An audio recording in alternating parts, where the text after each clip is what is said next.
3 years ago, the deaf woman Caleb Rourke loved vanished without a goodbye. No note, no call, no grave. Just silence deep enough to turn a man's heart into stone. But what if the person you buried in your memory was still alive, living under another name in another city, carrying the one secret that could break you all over again?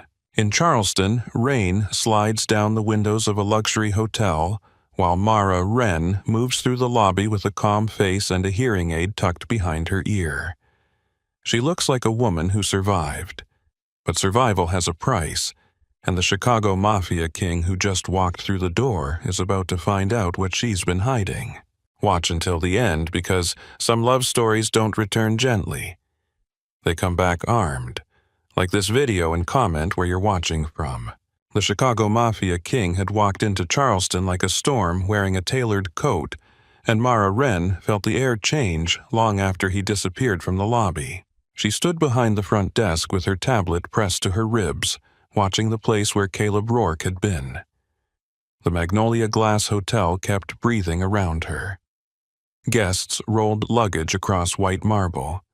A bellhop laughed too loudly near the brass elevators.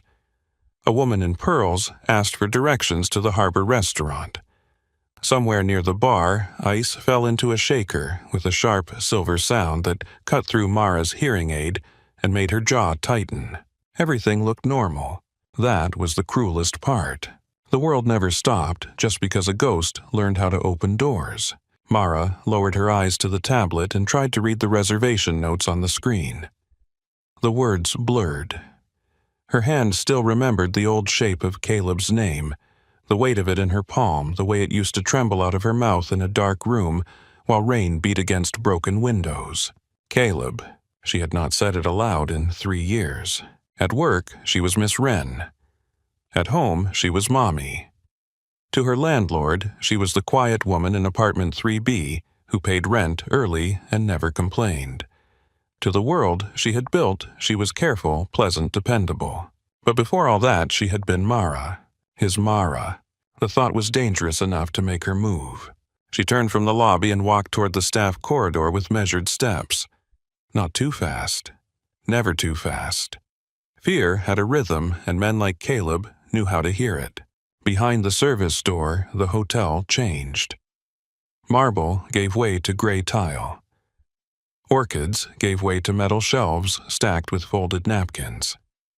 The warm music from the lobby thinned into the hum of pipes, radios, rolling carts, and kitchen voices. Mara pressed one hand against the wall and closed her eyes. Breathe in. Count to 4. Breathe out. Do not run. Running was for the girl in Baltimore. Running was for the hospital corridor. Running was for the motel in Tennessee where Jenna had cut Mara's hair in a bathroom sink while Mara cried so hard no sound came out. She was not that girl anymore. Her phone buzzed. Mara looked down. A message from Jenna filled the screen. Ivy wants to know if stars can follow people home. Mara stared at the words until the edges of the corridor softened. Her chest loosened with the kind of pain that had kept her alive. Ivy. Her reason. Her secret. Her only proof that something beautiful had survived the blood. Mara typed with stiff fingers. Tell her only the nosy ones, Jenna replied a second later. She says all stars are nosy. Mara almost smiled. Then another message came. You okay? Mara did not answer right away. She looked back toward the lobby doors, though she could not see Caleb from here. No, she thought. Never again, she had promised herself. But Caleb Rourke was in Charleston, and men like Caleb did not appear by accident. Across the city, Caleb stood in the private elevator of the Magnolia Glass Hotel, while his reflection stared back from mirrored walls. He looked exactly as the world expected him to look. Calm. Expensive. Untouched. His black coat sat clean across his shoulders. His jaw was shaved sharp. His hands were still at his sides. Only his eyes betrayed him. Silas Ford stood beside him, silent as a priest beside an open grave. The elevator rose without a sound. Caleb did not look at him. She works here, Silas said. Caleb's eyes remained on his reflection. I saw that. You did not know. Number. The single word was soft enough to be harmless. Silas knew better. He had seen Caleb angry. He had watched him sit across from men who owed him money and make them confess before he even touched the glass of water in front of him.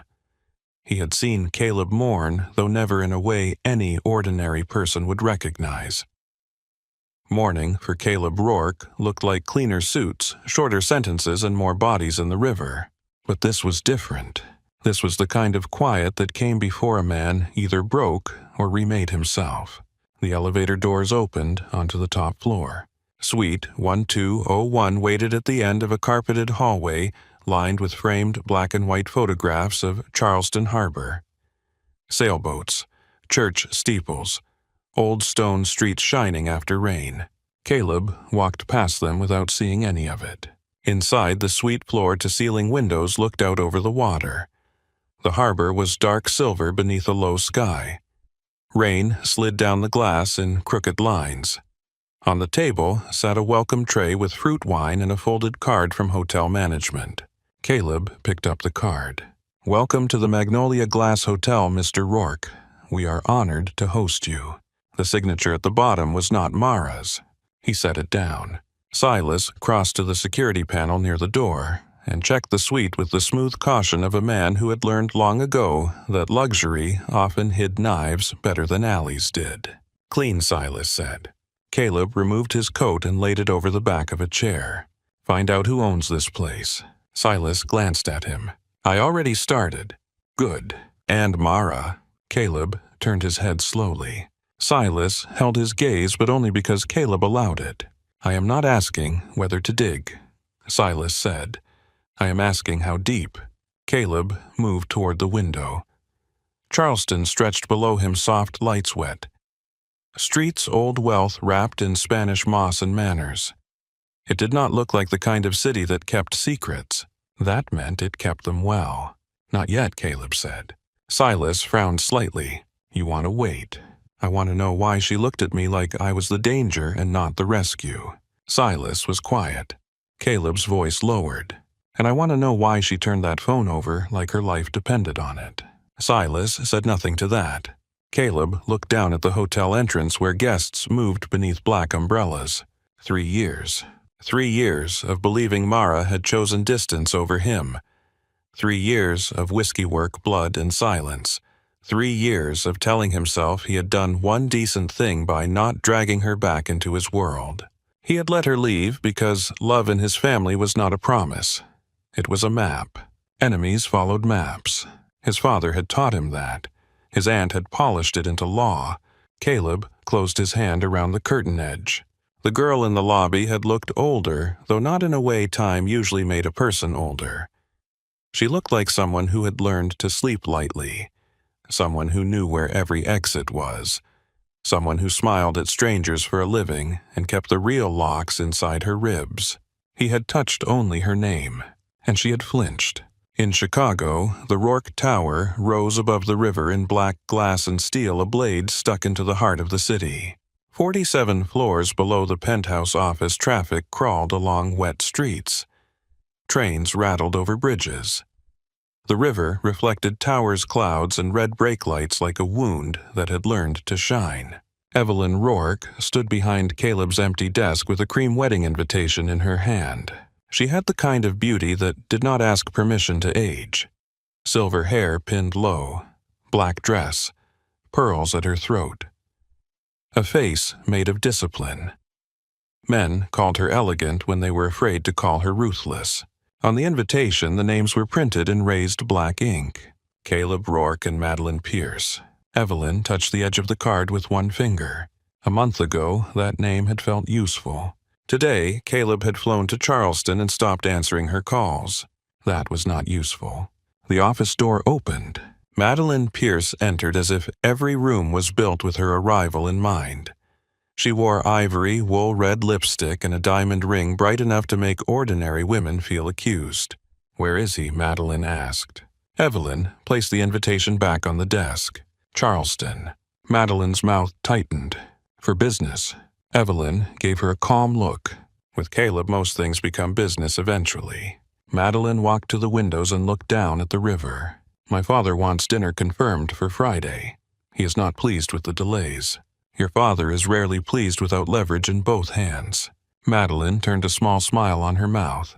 That sounds almost like criticism. It is description. Madeline laughed softly, but her eyes were sharp. You Rourkes do love your little games. Evelyn did not move. And you Pierces love pretending yours are cleaner. The smile faded. Madeline looked at the invitation. Does he intend to marry me?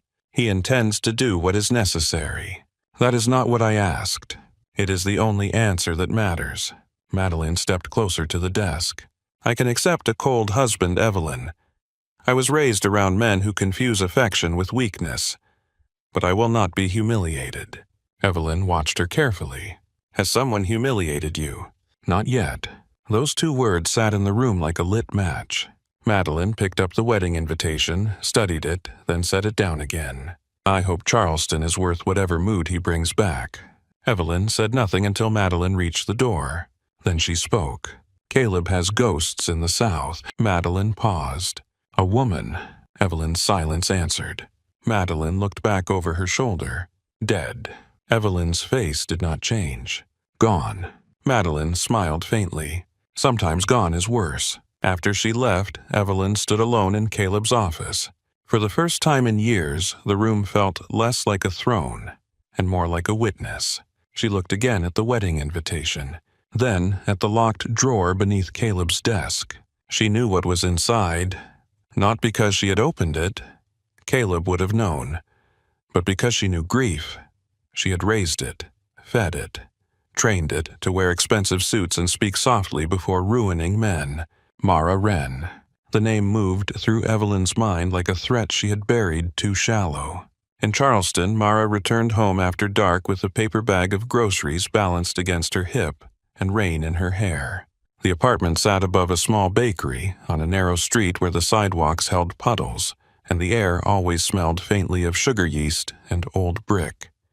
The building was not beautiful, but it had locks that worked neighbors who minded their business, and a back stairwell Mara had checked the first week they moved in. To anyone else, it was just an apartment. To Mara, it was a fortress made of rent money and routine. She unlocked the door. A small voice shouted from inside, "Mommy, Ivy." Wren ran at her in pink socks, curls flying, cheeks flushed with the serious joy of being two and alive. Mara dropped the grocery bag just in time to catch her. Ivy's arms wrapped around her neck. The whole world narrowed to the weight of that little body. "Hi, Moonbeam," Mara whispered. Ivy pulled back and touched Mara's cheek with sticky fingers. "You late." "I know." Work was mean. Mara laughed under her breath. "A little." Ivy frowned with great concern. "I bite work." "No biting work." Jenna appeared from the kitchen holding a wooden spoon and wearing an old college sweatshirt. At 21, she carried exhaustion like some women carried perfume. Messy bun, bare feet, ink on her wrist from notes she had written during class. She threatened a casserole pan earlier, Jenna said. So biting work is on brand. Mara set Ivy down. What did the casserole pan do? Looked at her wrong. Ivy nodded solemnly. It bad pan.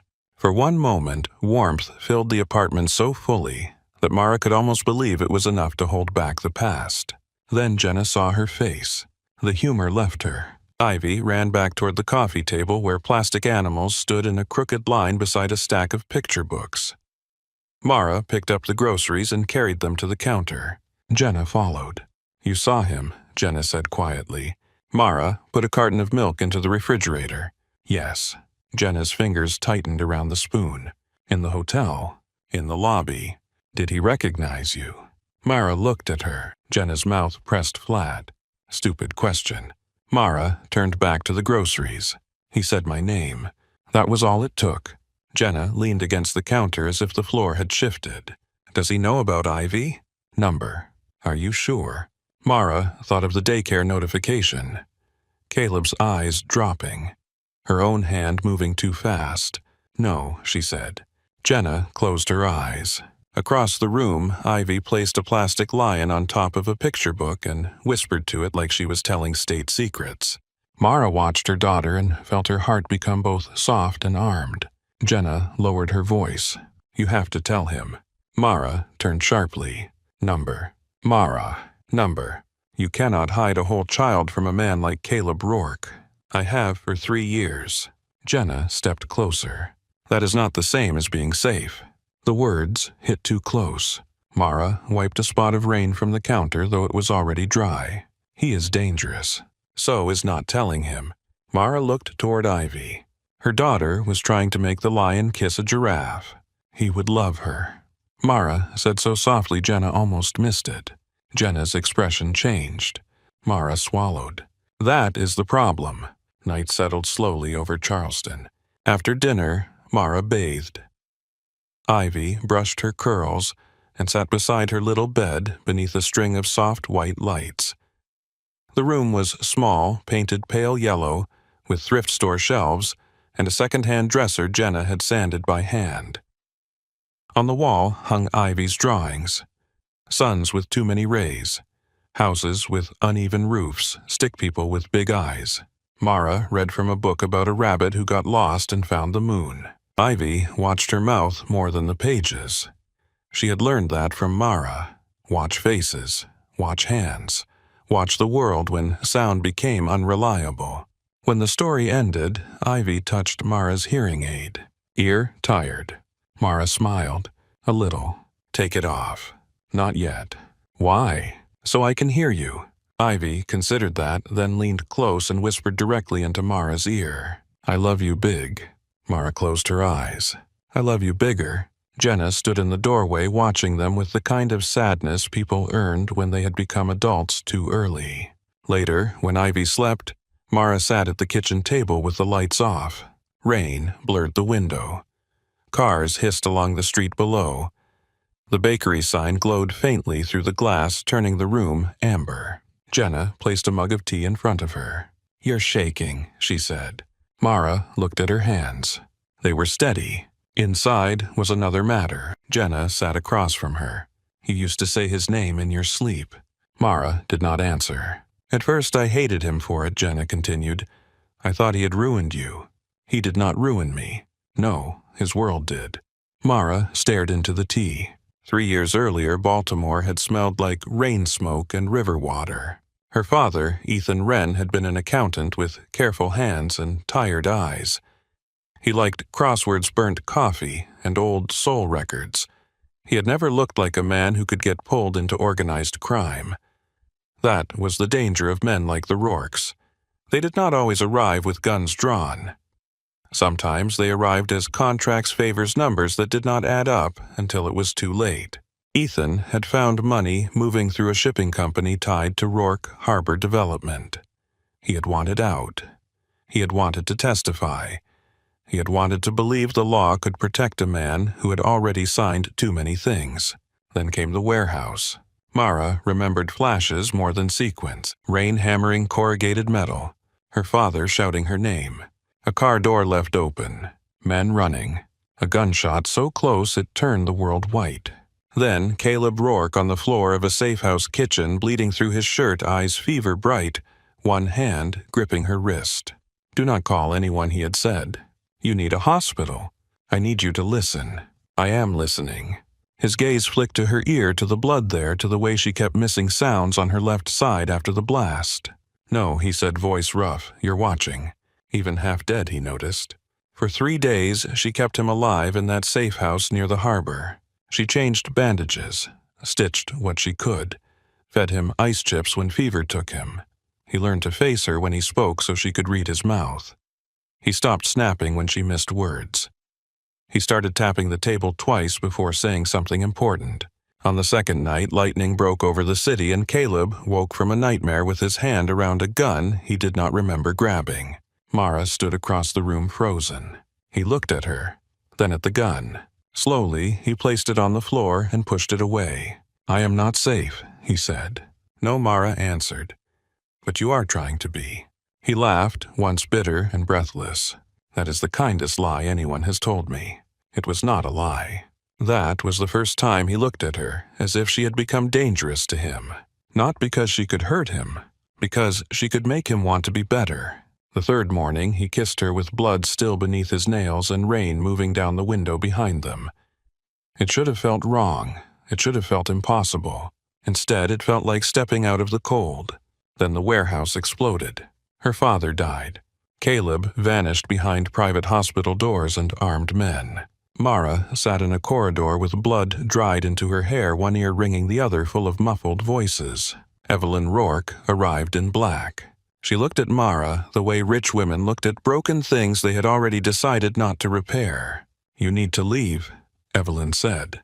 Mara stood. "I need to see Caleb. Number. He asked for me. He is not asking now." Mara tried to move past her. Two men stepped into her path. Evelyn's voice stayed calm. "Listen carefully, Miss Wren.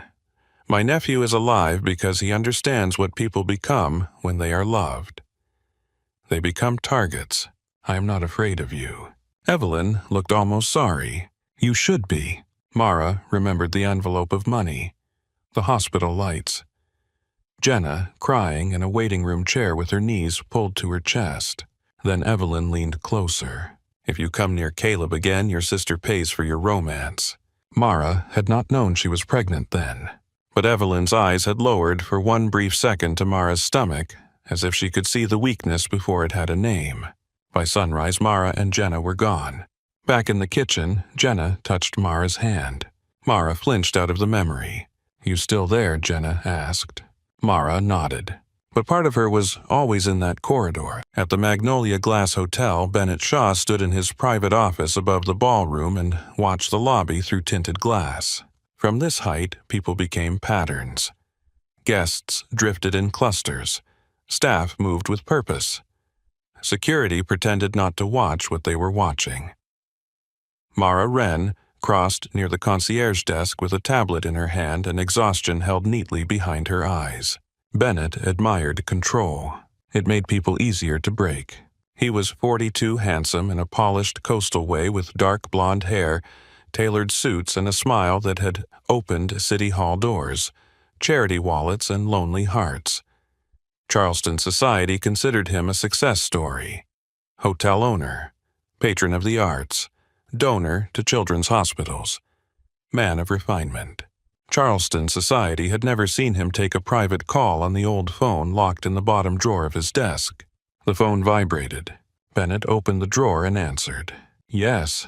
The voice on the other end was low, rough, and touched by Moscow winters. Rourke arrived. Bennett watched Caleb cross the lobby below with Silas beside him. "Yes." Did he see her? Bennett's mouth curved.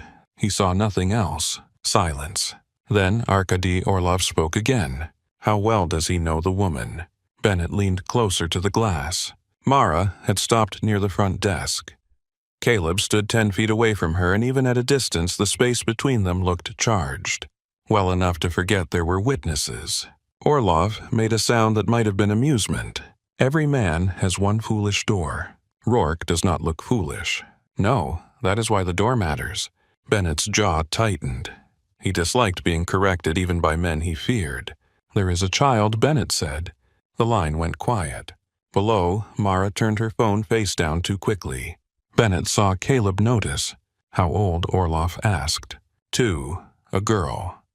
Ivy Wren. She lives with Mara and the sister above a bakery on Queen Street. "You are certain?"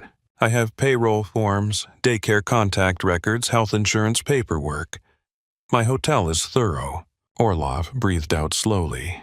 "Then keep watching." Bennett looked down at Mara. "She is not like the others. No woman is until she is useful." Bennett's hand tightened around the phone. "I have been careful." Careful is what men say before they make emotional mistakes. Bennett said nothing. Orlov's voice lowered. "Rourke cost me ports, warehouses, men. He cut old roots that belonged to his father and called it reform. He made enemies and then dressed the damage in legitimacy. I do not need him dead yet. I need him afraid." Bennett watched Caleb step closer to Mara. "And the child? The child is not to be touched unless I say so." The words should have sounded merciful. They did not. "The child is leverage," Orlov said. "Leverage must remain intact." The line went dead. Bennett kept the phone against his ear for a moment longer. Then he placed it back in the drawer and locked it. Down in the lobby, Mara smiled at a guest. Bennett watched the smile with a strange, bitter softness. He had offered her coffee for months, asked about her daughter, remembered Jenna's exam schedule, sent Ivy a stuffed rabbit at Christmas and pretended not to notice how Mara hesitated before accepting it. He had told himself it was strategy. Most lies worked better when they were partly true. Later that evening, Mara returned to the hotel for a late shift because a corporate reception had spilled into chaos. A florist was missing centerpieces. A donor claimed her necklace had been stolen, then found it in her own clutch. A senator's aide demanded a private room that did not exist. Mara solved each problem with a calm voice and eyes that caught what ears missed. Bennett found her near the ballroom doors, checking table numbers. "You should be home," he said. Mara did not look up. "So should half the guests." He smiled. "I own the place. I have an excuse." "That sounds less like an excuse and more like a warning." "You wound me, Mara." She glanced at him, then polite but distant. "Most owners survive." Bennett laughed softly. He liked that about her. The blade wrapped in quiet. "You look tired." "I am tired." "Then let me send dinner upstairs." "To who?" "To your office." "My office has a chair, a printer that hates me, and no appetite." Bennett leaned one shoulder against the wall. "And your daughter? Does she hate dinner too?" Mara's fingers paused on the tablet. Only for a second. But Bennett saw it. He had trained himself to see seconds. "Ivy likes noodles," Mara said evenly. A woman of taste. Mara forced a small smile. The lobby noise thickened around her. Voices layered over music, over rolling carts, over the high clink of glassware. Her hearing aid caught too much and not enough. Bennett's mouth kept moving, but the edges of his words smeared under the sound. She focused on his lips. "I said," Bennett repeated gentler now, "I hope you know you are valued here." Mara hated the warmth in his tone. Not because it was cruel, because it was almost convincing. "Thank you," she said. "You do not have to carry everything alone." The sentence landed wrong. Mara looked at him fully. "People keep saying that as if carrying things alone is a character flaw." Bennett's smile faded a little. "I did not mean it that way." "No," Mara said, "I know." But she was no longer sure she did. At midnight, Mara stepped out of the hotel into wet Charleston air. The rain had softened to mist. The street lamps shone through it in pale gold circles. Her coat smelled faintly of hotel soap and cold flowers. She held her bag close against her side as she walked to the curb where her rideshare waited. Before getting in, she looked back. Far above on the top floor, one window glowed. Caleb's suite. She could not see him. Still, she felt watched. Inside that room, Caleb stood at the glass with a drink he had not touched. Silas sat at the table with a laptop open, files reflected in his glasses. Bennett Shaw, Silas said. Born in Savannah. Family money dried up when he was 28. Bought his first distressed hotel during the recession with capital no bank admits lending. Public image is clean. Charity boards, arts foundations, preservation committee. Local press loves him. Caleb watched Mara enter a car below. And the private image. Messier. Silas turned the laptop slightly. Shell companies in Delaware and Nevada. Money moves through hospitality groups, then into maritime storage firms. 2 of those firms connect to entities tied to Arkady Orlov. Caleb did not react. The name was old trouble. Orlov had worked with Caleb's father before Caleb took control of the family business and closed the dirtiest routes. The old men called it betrayal. Caleb called it survival. The Rourke name had been soaked long enough. Why Charleston, Caleb asked. Ports, real estate, politics, distance from Chicago. Take your pick. Caleb's eyes remained on the street until Mara's car disappeared. Bennett knows her. He employs her. That is not what I said. Silas was quiet.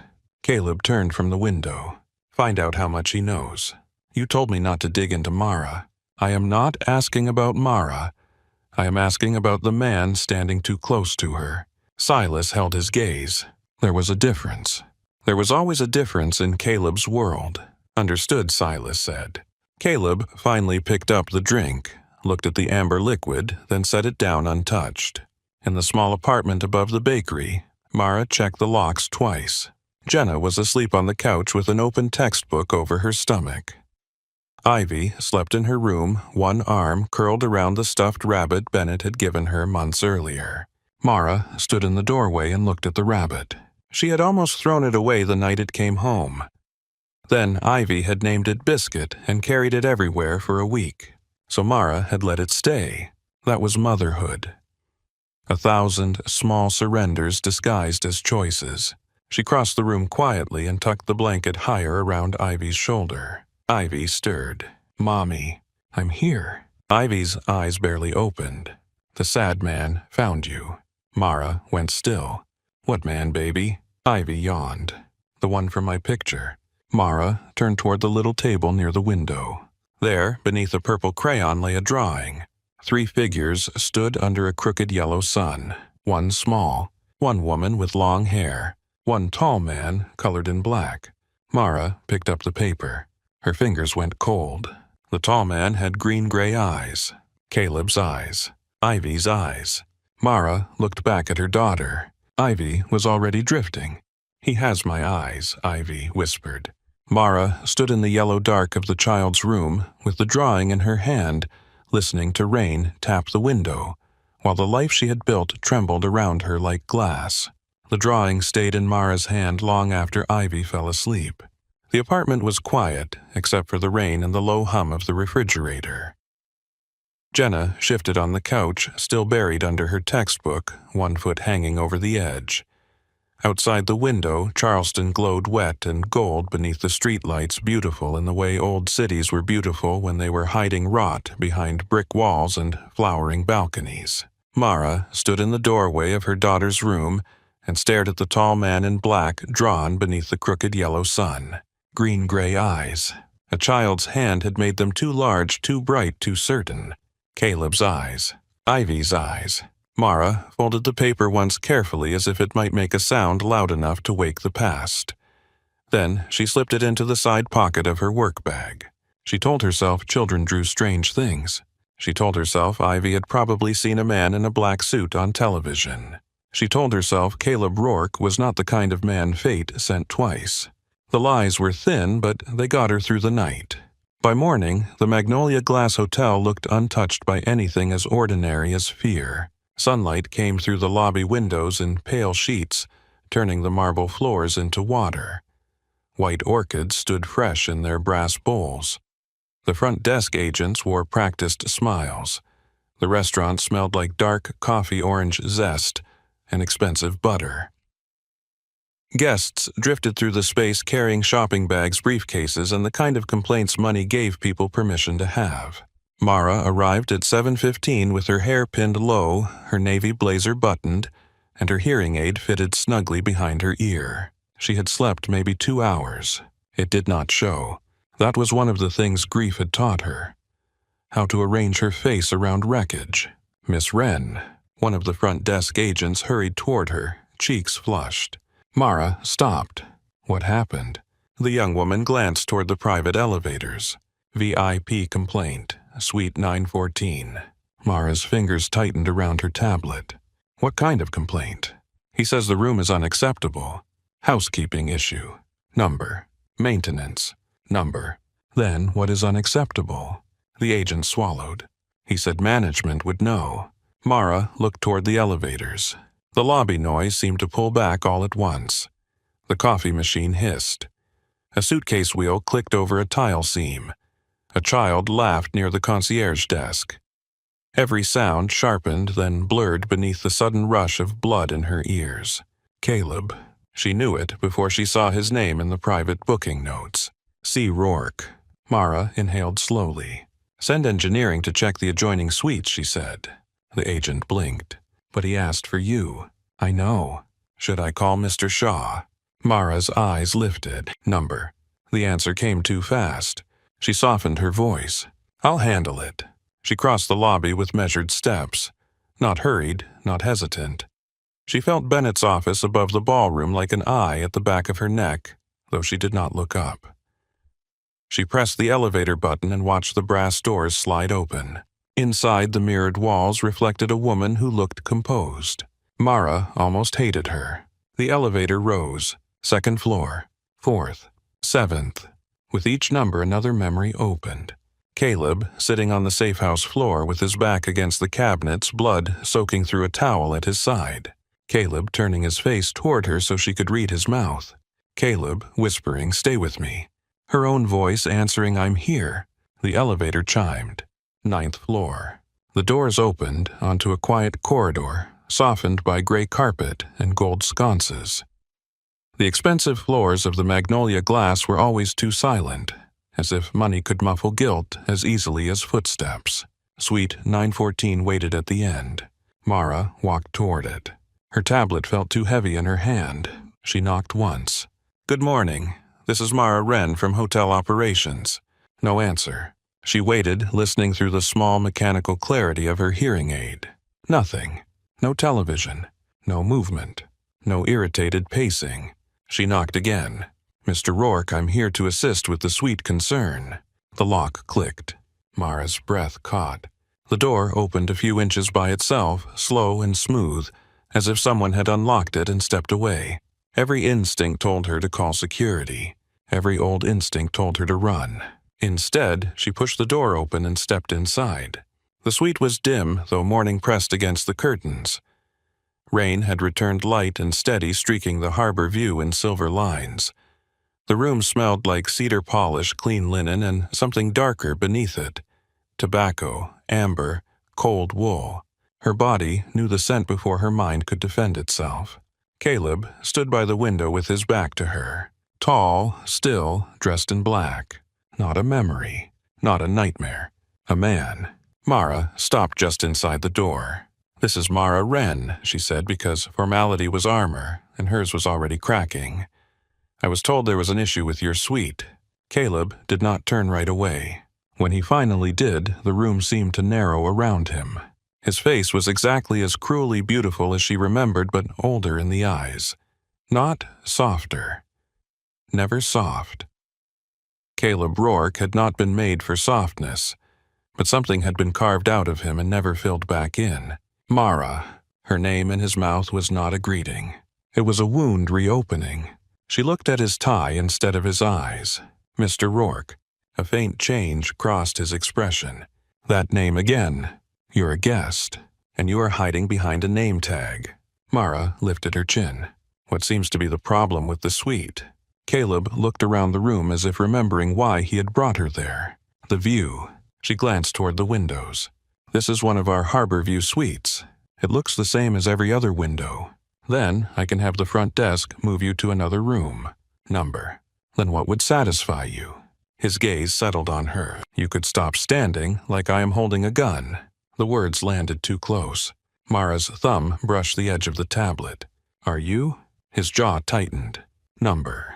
Then we have made progress." A shadow of something almost like a smile touched his mouth, but it did not survive. "You learned to cut cleaner." "I learned to survive conversations I did not want to have." "Is that what this is?" "Yes." Caleb stepped away from the window. Mara stepped back before she could stop herself. He saw it. Of course he saw it. He stopped immediately. That hurt more than if he had kept coming. "I'm not here to frighten you," he said. "You arranged a fake complaint to get me alone in a hotel room. The door is open." Mara glanced behind her. The latchlight glowed green. He was right. That made it worse somehow. She did not move toward it. Caleb watched her watch the exit. 3 years ago, he would have crossed the space taken her wrist made her look at him. 3 years ago, he believed closeness could solve what distance had broken. Now he stayed where he was. That restraint made the room feel more dangerous, not less. "Did you know I was here?" she asked. Number. "You expect me to believe Caleb Rourke could not find one woman if he wanted to." His eyes held hers. Number. The honesty was cold enough to make her shiver. "If I had looked for you, he said I would have found you." There it was. The truth, the threat, the mercy, all wrapped in the same quiet voice. Mara swallowed. "Then why didn't you?" For the first time, his control cracked. Only slightly. "Enough, because I thought you chose freedom." Mara's lips parted. Caleb looked away toward the rain. I woke up in Baltimore asking for you. No one answered. I sent men to your apartment. Your phone was dead. Your job was empty. Your sister had vanished. Every trace of you had been stripped clean. He turned back. I stopped because if I kept going, I would have become the man they all warned you about. Mara tried to hold his gaze and failed. You already were that man. Yes. No defense. No anger. Just yes. The word struck harder than denial would have. Caleb moved to the table and picked up a glass of water. He did not drink it. His hand looked steady. Mara knew enough about him to understand that stillness was not peace. It was control pulled tight enough to bleed. Were you happy? He asked. The question was so bare that it made her hate him a little. She had prepared for accusation, for rage, for possession. She had not prepared for pain, spoken quietly. Yes, she said. The lie was too clean. His eyes narrowed with the old terrible patience. You were always bad at that. At what? Lying when your heart gets there first.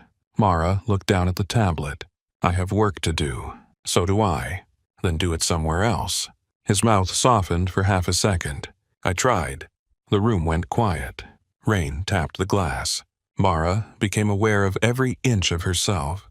Her hand around the tablet. Her pulse in her throat. The hearing aid behind her ear.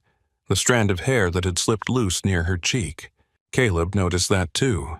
He lifted one hand slowly. Not touching. Waiting. Mara's feet did not move. His fingers came closer, careful, as if she were something wounded that might still bite. He tucked the strand behind her ear. His knuckles brushed the curve of her cheek. Then his fingers grazed the hearing aid. His face changed. You still wear the old model. It works. I would have gotten you better doctors. Her eyes burned before she could stop them. That was always your answer. What was? Doctors, cars, guards, locked doors. Men with guns outside every place I breathed. Caleb lowered his hand. My world kept me alive. Your world killed my father. The words fell between them with the weight of a body. Caleb did not look away. I know. No. Mara said, her voice cracking before she could catch it. You don't know.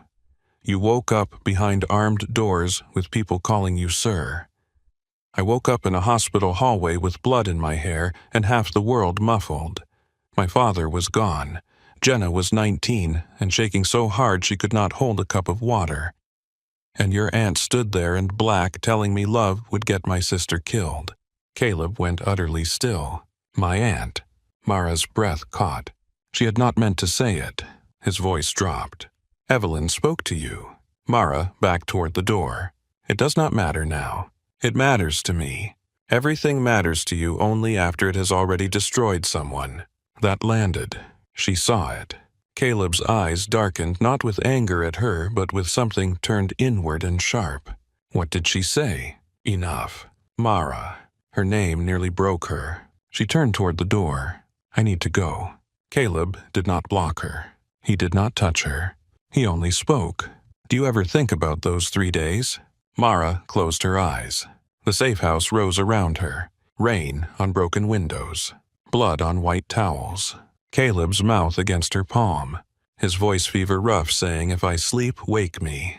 Her own voice answering, I won't leave. She opened her eyes. Number. Caleb gave a humorless breath. There it is again. What? The lie. Mara turned back before she could stop herself. You are getting married. The sentence hit him. She saw the impact before he buried it. Madeline Pierce is a contract. She wears your ring. I never gave her my heart. Mara smiled small and wounded. No, men like you keep that locked up with the weapons. His eyes flashed. You think I had anything left to lock up after you left? The room pulled tight. For one dangerous second, neither of them moved. Then Mara's phone vibrated. The sound was small, ordinary, devastating. She looked down. Jenna's name filled the screen. A message preview appeared. Ivy wants to know if the sad man is coming home. Mara snatched the phone so fast the tablet nearly slipped from her other hand. Too fast. Caleb's eyes dropped to the movement, then lifted to her face. The silence changed. Mara. Number. His expression went still in a way that frightened her more than rage would have. Ivy, he said. She could not breathe. That is a pretty name. Do not. Is she yours? Mara let out a broken laugh. What kind of question is that? The only one I can ask without breaking something. She is my daughter. Caleb took the blow without moving. How old? Mara's hand tightened around the phone. This conversation is over. How old is she? Stop. His voice lowered. Is she mine? The words did not echo. They did not need to. They filled the room completely. Mara stood with the phone pressed against her palm, heart beating so hard it seemed impossible he could not hear it. Caleb's eyes searched her face, not as a mob boss, not as a man used to extracting truth from fear, as a man standing on the edge of a life he had not known he lost. Mara's throat ached. She is safe, she whispered. Caleb's face changed. That is not an answer. It is the only one you get, Mara. No. She shook her head, anger rising because fear needed somewhere to go. You do not get to walk into my life, ask one question, and undo everything I bled to build. I am not trying to undo it. Yes, you are. You do it just by standing there. He flinched. She had never seen Caleb Rourke flinch before. The sight almost took the strength out of her. Then a knock sounded at the door. Mara turned sharply. Caleb's face closed. Silas's voice came from the hall. Boss. Caleb did not look away from Mara. What? Bennett Shaw is asking if Miss Wren needs assistance. Mara's stomach turned. Caleb's eyes sharpened. He sent you up. No, Silas said through the door. He asked the front desk why she had not returned. Mara moved toward the exit. Caleb stepped aside at once. That careful space again. That refusal to be what she feared. It made her want to scream. She opened the door. Silas stood outside, broad-shouldered expression unreadable. His eyes flicked from Mara's face to Caleb's, then away, like he had seen enough to know he should pretend he had not. Mara walked into the corridor. Caleb spoke behind her. Are you afraid of me? She stopped. Her fingers tightened around the phone. The truth rose wild and sharp. Number. I am afraid of how much I remember. I am afraid that my daughter has your eyes. I am afraid that if you love her, the whole world will know where to aim. She did not say any of it.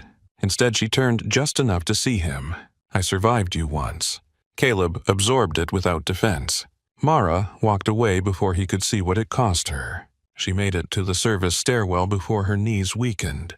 The door closed behind her, sealing off the polished hallway, the expensive silence, and the man who had just torn 3 years of careful living down to the studs. Mara leaned against the wall. Her breathing came too fast. She pulled the hearing aid from behind her ear. The world softened at once.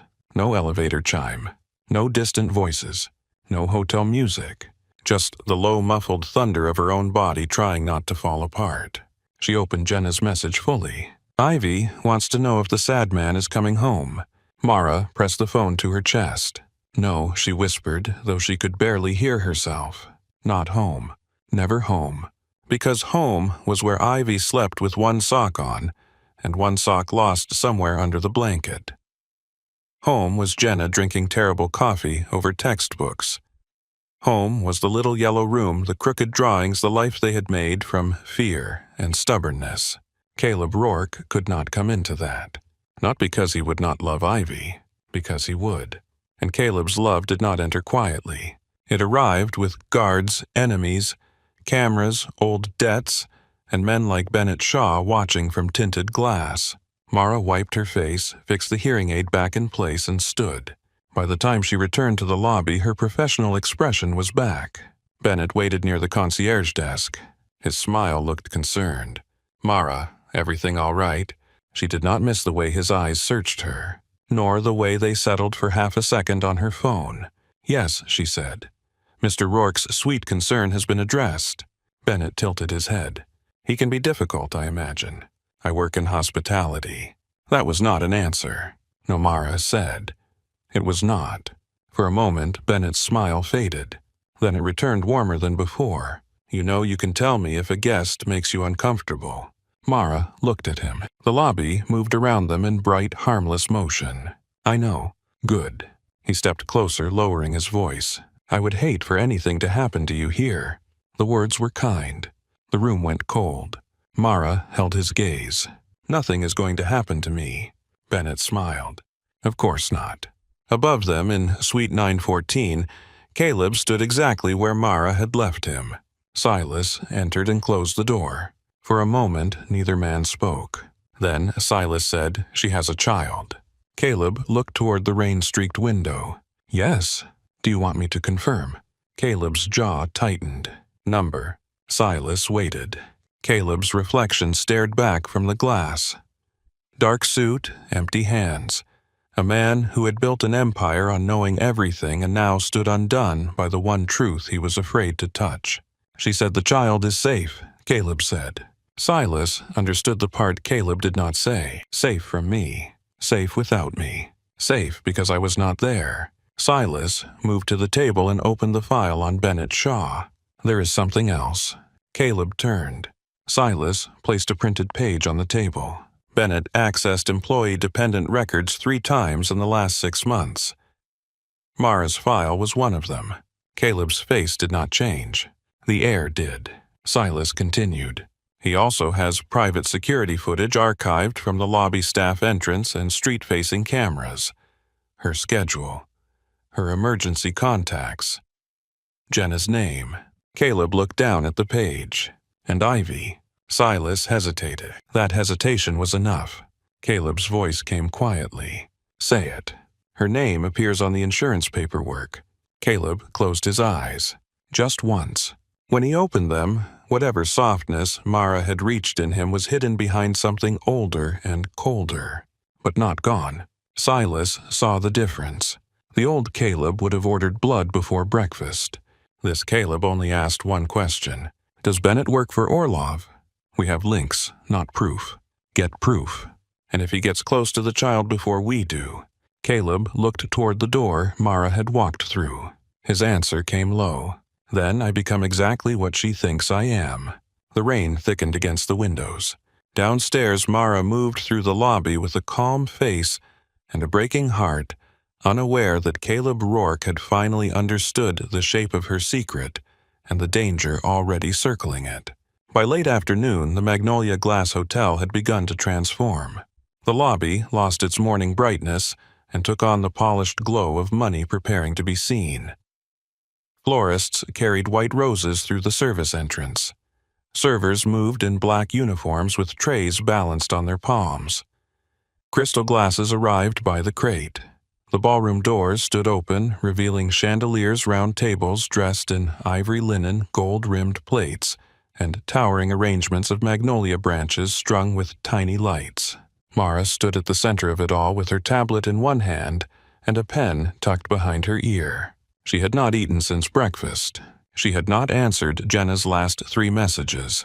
She had not looked toward the private elevators. That, more than anything, was how she knew she was afraid. The old Mara would have kept checking.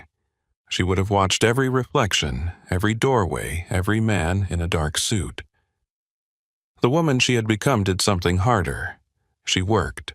She checked the seating chart, corrected a catering mistake, calmed a florist who was close to tears, and moved through the ballroom like the building itself depended on her breathing steadily. A server approached with panic in his eyes. "Miss Wren, table 12 has 8 place settings, but the chart says 10. Mara looked at the map. "Move 2 from table 17. They are donors, not diplomats. They will survive 6 feet of distance." The server blinked, then hurried away. Near the stage, the band tested a slow jazz number. The saxophone moved through the empty ballroom in a low, lonely ribbon. Mara felt the sound more than heard it, a vibration beneath the noise of footsteps and glassware. Her hearing aid caught pieces and lost others. She watched mouths, shoulders, hands, the small changes in people that came before problems announced themselves. That had always been her real language, not silence. Attention. At 6:30, she stepped into a staff restroom and changed into the black dress hanging in a garment bag behind the door. The dress was simple from a distance. Close up, the lace caught the light in quiet patterns over her arms and collarbone. She had bought it years ago in Baltimore for a dinner she never attended. Caleb had seen it once, draped over a chair in the safe house, and looked at her like the sight of the fabric alone could start a fire. She almost took it off. Then she looked at herself in the mirror. The woman staring back was tired, yes. Afraid, yes. But not broken. Mara pinned her hair lower, adjusted the hearing aid behind her ear, and touched the small silver necklace at her throat. Ivy had chosen it that morning because it looked like a moon. For Ivy, she told herself. Everything was for Ivy. Her phone buzzed. A photo from Jenna. Ivy sat at the kitchen table with spaghetti sauce on her cheek, holding up a fork like a royal scepter. Under it, Jenna had written, "Your daughter has declared noodles a vegetable." Mara laughed once softly and felt the ache in her chest loosen. She typed, "Tell Her Majesty I agree." Then she slipped the phone into her clutch and returned to the ballroom. By 7:30 the room was full. Charleston's wealthy came in silk pearls, dark suits, and old family names. City council members shook hands with developers. Charity board presidents kissed cheeks. Lawyers laughed too loudly near the champagne tower. Women in bright gowns leaned close to one another and smiled while saying things that were not kind enough to be repeated. Mara moved through them with calm efficiency. She guided one guest to the correct table. She replaced a stained napkin before anyone noticed. She redirected a photographer away from the kitchen entrance. She caught Bennett Shaw's event director whispering frantically into a headset and solved the problem before the woman could explain it. The magnolia glass shined because Mara knew where it could crack. Then the ballroom shifted. No announcement came. No music stopped. No one gasped. Still, the air changed.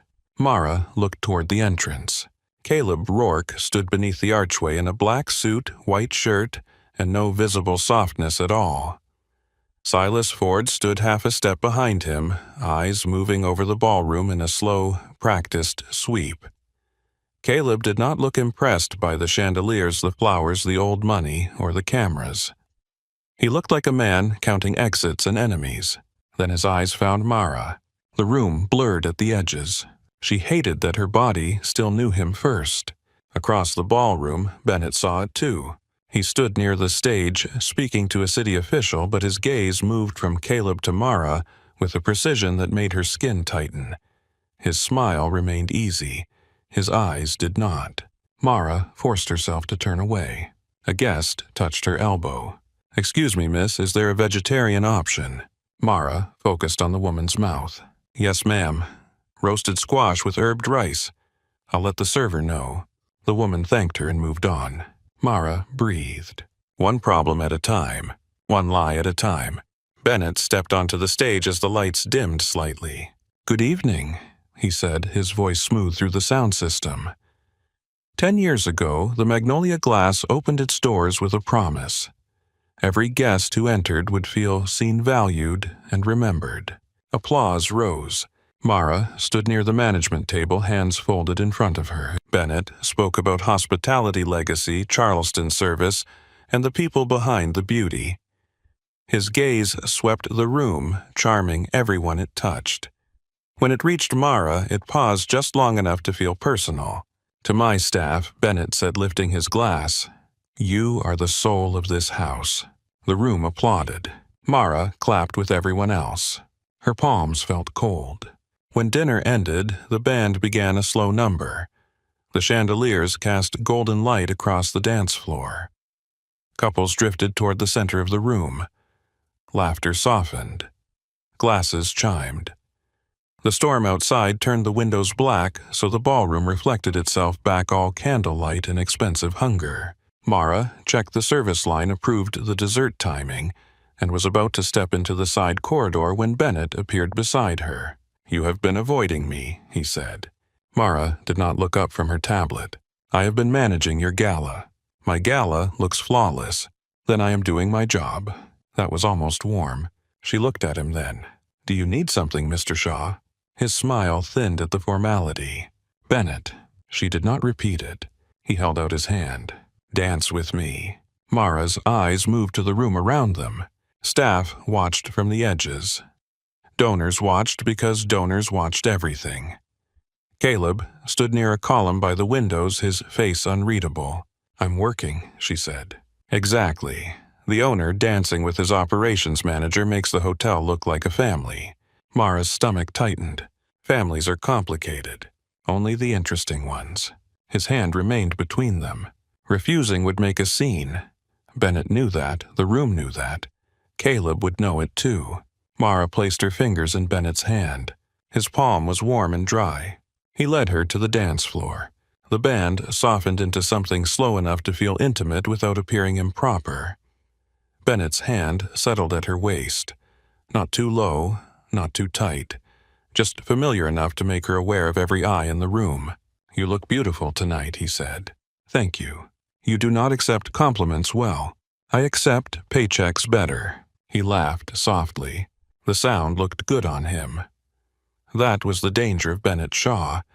His charm fit him so naturally it was hard to tell where the costume ended. They turned beneath the chandeliers. Mara kept her gaze near his shoulder. "You are tense," Bennett said. "I am making sure nothing catches fire." "Nothing has. The night is young." His thumb moved once against her back. Small. Possessive. Mara stiffened. Bennett noticed. "You know," he said, lowering his voice, "you do not have to keep acting like everyone who reaches for you means harm." Mara looked at him. The words were too smooth. Too close to things he had no right to know. "Some people do," she said. His eyes held hers. "Yes, some people do." The music continued. Mara felt Caleb before she saw him move. Bennett felt him too. His hand tightened for one brief second at her waist. Then Caleb was there. He stopped beside them with the kind of calm that made conversation around them thin without anyone understanding why. "Mr. Shaw," Caleb said. "Mr. Rourke." Bennett smiled, enjoying the evening. "Number." Mara shot him a warning look. Caleb ignored it. His eyes stayed on her. "May I?" The question was polite. The room heard manners. Mara heard a command holding itself back by force. Bennett looked from Caleb to Mara. How could I refuse a guest? He released her. Caleb took her hand. The moment his fingers closed around hers, the old world rose up inside her. Rain on harbor glass. Blood on white towels. His mouth near her ear. His voice telling her to stay awake when he was the one bleeding. He guided her into the music. Controlled, smooth, not too close. Worse than close. Careful. "You should not be here," Mara said. "I was invited. You know that is not what I mean." "I know exactly what you mean." "Then leave." His mouth moved slightly. "I tried that for 3 years." The words cut through her. She looked away. "Do not do this here." "Where would you prefer?" "Nowhere." That was not one of the places I was willing to go. She almost hated the warmth that moved through her at that. His hand rested at her waist, lighter than Bennett's had been. He was stronger than every man in the room, and still touched her like permission mattered. It made her angrier. "You are engaged," she said. "Number?" Her eyes lifted. "What?" "I was engaged when I came to Charleston." The music seemed to dim around them. "Caleb." "There," he said quietly. "What?" "My name." Her throat tightened. "You cannot say things like that. I can say worse. Do not." He studied her face. "Madeline Pierce was a contract. You know that world well enough to understand it. I understand that she wears your ring. She can keep it." Mara let out a soft, bitter breath. Very generous. His gaze did not leave her. "I never gave her what mattered. No, men like you keep that buried with the guns." Something like pain crossed his face.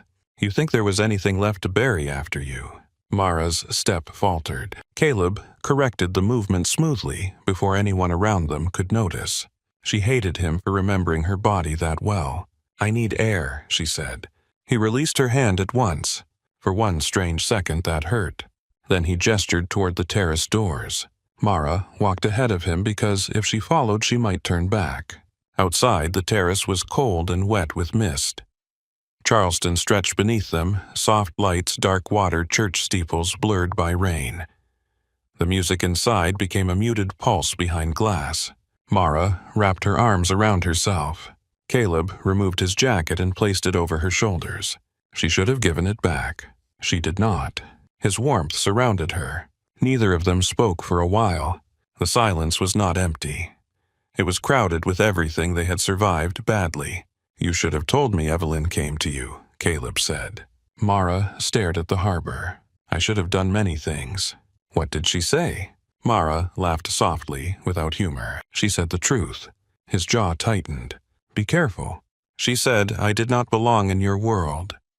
She said your family would never accept me. She said loving you would turn me into a target." She was wrong. Mara turned to him. "My father died because Declan sold his name to Orlov." The name hit her like cold water. Her lips parted. "What?" Caleb's eyes darkened. "My uncle, Declan Rourke. He worked with Orlov behind my father's back, then behind mine. Your father found numbers he was never meant to see. Declan gave him up." Mara took a step back.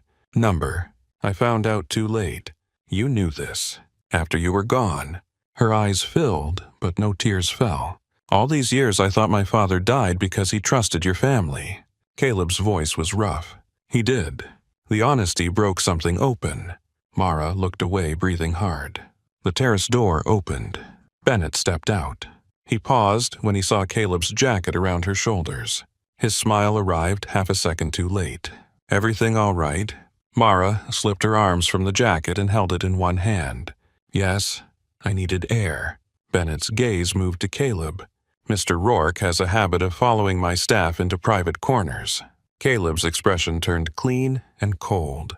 "Miss Wren and I had an old matter to discuss." "Old matter?" "Yes." Bennett looked at Mara. "I did not realize you two knew each other." Mara spoke before Caleb could. "Mr. Rourke stayed at a property where I worked years ago." Caleb looked at her. She did not look back. Bennett smiled. "Of course. Mara is excellent with difficult guests." Caleb's mouth curved faintly. "Is that what I am? Are you not?" The two men held each other's gaze. For a moment, the rain seemed louder than the music. Mara stepped between them with a professional smile that felt like glass in her mouth. "I should return to the ballroom." Bennett moved aside. Caleb did not stop her. That was almost worse. Inside, the ballroom felt too bright, too warm, too full of mouths and eyes. Mara handed Caleb's jacket to a passing attendant and moved toward the side corridor near the service entrance. Her hearing aid caught too much at once. Laughter. Music. Silverware. Shoes on marble. A woman calling for more champagne. A man coughing. Bennett's voice somewhere behind her. Caleb's silence from across the room. It all folded together until her skull ached. Mara slipped into a narrow corridor lined with framed photographs of the hotel's opening night. No guests, no chandeliers, just dim wall lights and the muffled heartbeat of the gala beyond the doors. She removed her hearing aid. The world softened. Relief moved through her body so quickly her knees nearly weakened. She leaned one hand against the wall and closed her eyes. Then, through the narrow window beside the terrace door, she saw Bennett. He stood outside near the far corner, half hidden by rain and shadow. He was not alone. A large man in a dark coat stood with his back angled toward the glass. Mara could not see his face. She could not hear them. But Bennett's mouth was visible when he turned slightly towards the light. Mara stepped closer. She read his lips. Rourke knows her. Her body went still. The other man spoke. She could not see his mouth. Bennett listened, then nodded. "The child is 2, a little girl." Mara's breath stopped. "Ivy." The corridor narrowed. Bennett continued. "Number Rourke does not fear death." A pause. His face remained calm, almost bored. "He fears loss." Mara's hand pressed against the glass. Bennett said the final words clearly. "The girl is insurance." The whole hotel tilted. Mara staggered back from the window. Number. Not Ivy. Not her baby. The gala continued on the other side of the wall. All candles, music, perfume, applause. No one saw the world ending. No one saw Mara clutch her hearing aid so tightly it hurt. No one saw the moment every careful lie she had built became useless. Bennett knew. Orlov knew. Maybe others did too. Ivy's name was in the mouths of men who thought of children as leverage. Mara shoved the hearing aid back behind her ear and moved. She did not walk. She fled with the practiced control of a woman who had learned how to run without looking like prey. Through the corridor. Past the ballroom. Past a server who called her name. Past the front desk where the agents glanced up in surprise. The lobby doors opened and wet air hit her face. A taxi idled near the curb. Mara reached for the handle. Mara. She turned. Silas Ford crossed the sidewalk toward her, coat dark with rain eyes sharp. What happened? I need to go home. His gaze moved over her face. Tell Caleb. Number. Mara. She opened the taxi door, then stopped. Caleb was still inside the hotel. Bennett was still smiling. The man in the dark coat was still somewhere nearby. Her voice broke. Mr. Rourke cannot stay here tonight. Silas went very still. What did you see? Mara looked toward the glowing hotel entrance. Bennett Shaw knows about my daughter. Silas's expression changed. For the first time, he looked truly shaken. Your daughter. Mara realized what she had said too late. She climbed into the taxi. Please, she said. Just keep him safe. The taxi pulled away before Silas could stop her. Through the rear window, Mara saw him standing beneath the hotel light's phone, already in his hand, his eyes fixed on the magnolia glass like the building itself had become enemy territory. Inside the ballroom, Caleb stood near the windows watching Bennett re-enter through the terrace doors. His phone vibrated. Silas. Caleb answered before the first ring ended. What? Silas's voice was low and urgent. She ran. Caleb's hand tightened around the phone. Where? Home, I think. I have the taxi plate. Caleb was already moving. Then Silas spoke again. Bennett knows about her daughter. Caleb stopped. The ballroom moved around him in gold and music, but all sound seemed to empty from the room. His daughter. The word came before proof, before permission, before mercy. Caleb looked across the room at Bennett Shaw, who lifted a champagne glass and smiled at a donor as if nothing in the world had changed. Caleb's voice dropped to a quiet that would have frightened anyone who knew him well. Track the taxi. Already done. Send me the address. I have it. Caleb ended the call and walked toward the exit. Bennett turned his head, still smiling. Their eyes met across the ballroom. Caleb did not smile back. Outside, rain struck the pavement in silver sheets as Silas opened the door of the black SUV. Caleb got in without a word, and the city lights smeared across the windows as the car pulled away from the hotel, following the only secret Mara Wren had ever begged the world not to find. The black SUV cut through Charleston rain like a blade through silk. Caleb sat in the back seat with his hands resting on his knees, perfectly still, every muscle locked beneath the clean lines of his suit. Outside the window, the city passed in streaks of wet light.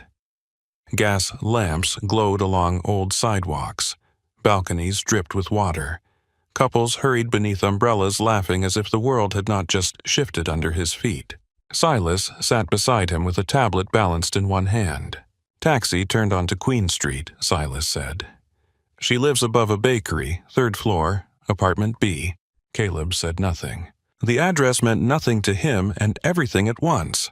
For 3 years, Mara had lived in rooms he had never seen. She had woken up there, paid rent there, held a child there, maybe cried there, maybe laughed there, built a life there with locks that did not have his name on them, a life without him. No, he corrected himself, a life away from him. There was a difference, and tonight it mattered. Silas glanced at him. Caleb. He rarely used his first name. Caleb looked over. Do not walk into that apartment like it belongs to you. The words landed clean. Caleb's jaw tightened, but he did not snap. Silas held his gaze. You know the address. That is not the same as knowing where you're going. Rain struck the roof in fast silver beats. Caleb looked back out the window. I know, but he did not. Not really. He had walked into courtrooms where judges owed him favors. Warehouses where men waited with guns under their jackets. Boardrooms where bankers smiled with fear behind their teeth. Rooms full of enemies, traitors, liars, and men who believed power was loud because they had never stood near the quiet kind. None of those doors had ever made him afraid. The SUV slowed outside a narrow brick building tucked above a closed bakery. The shop's front window was dark except for a low amber light in the back. The sign above the door read, "Sweet Laurel." A blue umbrella leaned forgotten near the entrance. Water ran along the curb in thin black streams. Third-floor windows glowed. Caleb stepped out into the rain. Silas came around the car with him. Two other men waited by the curb, but Caleb lifted one hand. "They stay here." Silas studied him, then nodded. Caleb entered the building. The stairwell smelled like sugar-old wood-wet coats and someone's garlic dinner. Ordinary smells. Human smells. The kind of smells that never belonged in Caleb's world because his world smelled like leather seats, gun oil, expensive smoke, and polished floors no one dared stain. Each step upward felt heavier than the last. On the third floor, he heard voices before he reached the door. Mara's voice came first, tight with panic. Only essentials, Jenna. Documents, warm clothes, Ivy's medicine chargers. Jenna answered sharper. "And then what? We run until she is 5. 10, do I change schools again? Do we cut our hair again? Do we pretend every man in a dark coat is just weather? We are not discussing this. That is all we ever do. Not discuss things." A child began to cry. The sound stopped Caleb cold. Small, sleepy, frightened. It slid under his ribs and stayed there. His daughter. The word came without permission this time. Not a suspicion, not a possibility. A truth his blood recognized before his mind could defend itself. Silas stood behind him in the narrow hall, silent. Caleb raised his hand and knocked. Inside, every sound stopped. The silence had weight. Then footsteps approached light and quick. The door opened a few inches with the chain still latched. A young woman with dark hair, tired eyes, and a face full of fight stared out at him. Jenna Wren. She recognized him at once. Her color drained. "You." Caleb held her gaze. "Jenna." Her mouth twisted. "Do not say my name like you have any right to know it." Behind her, Mara appeared in the narrow living room. She wore the black lace dress from the gala beneath an old gray cardigan. Her hair had come loose around her face. One strap of a bag hung from her shoulder. In her arms, a little girl clung to her neck, cheeks wet from crying, dark curls damp at her temples. Caleb saw nothing else. Not the half-packed suitcase on the floor. Not the open drawer spilling tiny socks. Not the stack of documents on the coffee table. Not the little shoes near the door. Only the child. Ivy. She turned her head at the sound of the door. Her eyes met his. Green-gray. His eyes. Mara's mouth trembled once before she forced it still. Jenna looked from Caleb to Mara, then slipped the chain free with shaking fingers. "Fine," Jenna said. "Let the storm in." She opened the door wider. Silas remained in the hallway. Caleb stepped inside alone. The apartment was warm. Too warm for his rain-chilled skin. Too alive. A pink cup sat on the coffee table beside a folded napkin. Children's books leaned in a crooked stack under a lamp. A purple crayon lay on the floor. On the refrigerator, held by a magnet shaped like a strawberry, was a drawing of 3 figures under a crooked yellow sun. Caleb looked at it. The tall man was black from shoulders to shoes. His throat closed. Mara shifted Ivy higher on her hip. Ivy hid her face against her mother's neck. "Mommy," she whispered. Mara's hand moved over her back. "I'm here, baby." Caleb took one step forward. Mara's body tense. He stopped. The movement pierced him. She thought he might take the child, or punish her, or claim what he had no right to claim with bloody hands. His voice came out rough. "How old is she?" Mara's eyes shone. 2. When? She gave him the date. The room seemed to narrow around that single answer. Caleb did the math because men like him always did the math even when it killed them. 3 years since Baltimore. 3 years since Mara vanished from a hospital corridor. 2 years and 4 months since Ivy was born. The numbers were not numbers anymore. They were first steps he had missed. First words, first fevers, first birthdays. Nights when Mara had walked a crying baby across this little room while Caleb drank himself hollow in Chicago and told himself she had chosen freedom. His hand curled slowly at his side. Jenna saw it and stepped closer to Mara. Caleb noticed. Of course he noticed. And because he noticed, he forced his hand open. "What is her full name?" he asked. Mara swallowed. "Ivy Grace Wren." Grace. The word struck him softly, a thing he had never deserved. Ivy peeked at him again. Caleb lowered himself slowly to one knee. The room went still. He did not reach for her. He did not smile too quickly. He only made himself smaller. "Hello, Ivy." The little girl studied him with solemn suspicion. Her lower lip still trembled from crying. "Hi." One tiny word. One had impossible voice. Caleb looked down before anyone could see what crossed his face. He had taken bullets with less effort than it took to breathe. Ivy turned her face into Mara's shoulder again. "Sad man," she mumbled. Mara closed her eyes. Caleb looked up. "What?" Mara shook her head. "Nothing." Jenna answered for her bitter and tired. "She drew you. Before tonight. She called you Mommy's sad man." Caleb looked at the drawing on the refrigerator again. The crooked son. The tall man. The child who had drawn him before she knew his name. He stood slowly. No one spoke for a moment. Then Ivy sneezed. The sound was small and ordinary and broke the spell. Mara shifted into motion. "We need to go," she said mostly to Jenna. Caleb's voice hardened just enough to cut through the panic. "Pack what she needs for tonight." Mara looked at him. "Number." Mara. "No, Caleb. You do not get to walk into my apartment, see her for 30 seconds and start giving orders." He took the hit because she was right. "You are not staying here. I have kept her safe for 2 years. Bennett Shaw knows her name." Mara flinched. Caleb stepped closer, then stopped himself again. "He knows her age. He knows where you live. He works with Arkady Orlov, and Orlov does not threaten things he does not plan to use." Jenna's face went pale. "Orlov." Mara looked at her sister. "I heard Bennett say she was insurance." Jenna's hand went to her mouth. Caleb's voice lowered. "I have a house outside the city. Secured, private. No one follows us there." Mara's eyes flashed. "A cage. Number. That is what men like you call protection." Caleb took that one too. "I understand why you think that." "Do you?" "Yes." The answer was quiet enough to make her blink. Caleb looked at Ivy, then back at Mara. "I do not know what she eats for breakfast. I do not know what song makes her laugh. I do not know if she sleeps with a light on.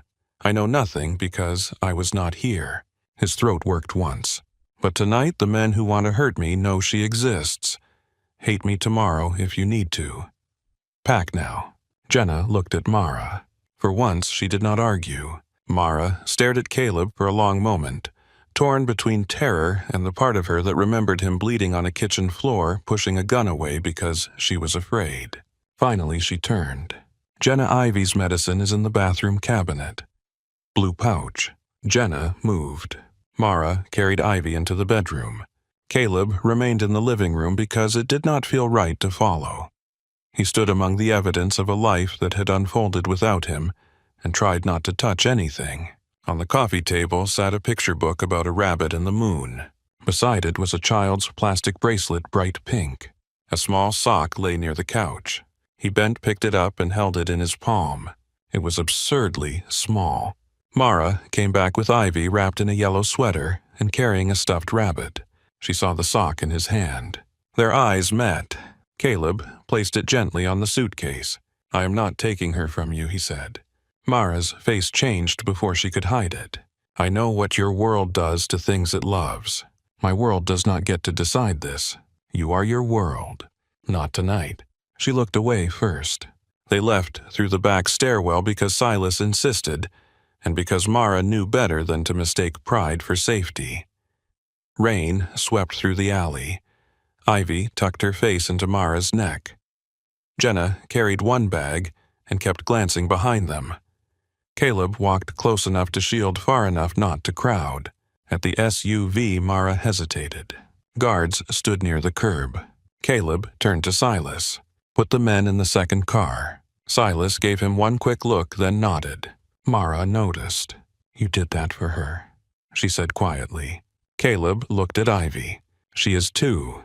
Mara's eyes searched his face. "That never stopped men like you before." "No," he said, "it did not." He opened the car door and stepped back. Mara got in with Ivy. Jenna followed. Caleb sat across from them, leaving space. The drive to the safe house was silent except for rain tires and Ivy's sleepy little murmurs. Halfway there, Ivy opened her eyes and looked at Caleb. "You have Mommy's coat." He blinked. Mara looked confused, then realized Caleb still held the jacket he had taken from the hotel chair in his rush to leave. His own jacket, the one he had placed around her shoulders on the terrace. "No," Mara said softly. "That is his." Ivy studied him. "You cold." Caleb did not know how to answer a child who cared whether he was cold. "Number." Ivy considered that. "You sad." Jenna turned her face toward the window. Mara went very still. Caleb looked at his daughter. "Yes?" Ivy nodded, as if confirming something important. "Bunny helps." She held out the stuffed rabbit. Mara's breath caught. Caleb stared at it. Then very carefully, he accepted the rabbit. "Thank you." Ivy leaned back against Mara and closed her eyes. Caleb held the rabbit in both hands like it was made of glass. The safe house sat beyond a line of live oaks near the water, a white coastal house with storm shutters and a long porch glistening with rain. It was beautiful in a guarded, lonely way. Warm lights burned inside. No visible weapons. No men near the front door. Mara saw the absence. Caleb saw her see it. "They are outside the tree line," he said. "She will not see them." Mara's mouth tightened, but some of the fight left her eyes. Inside, the house smelled like lemon oil, clean sheets and salt air.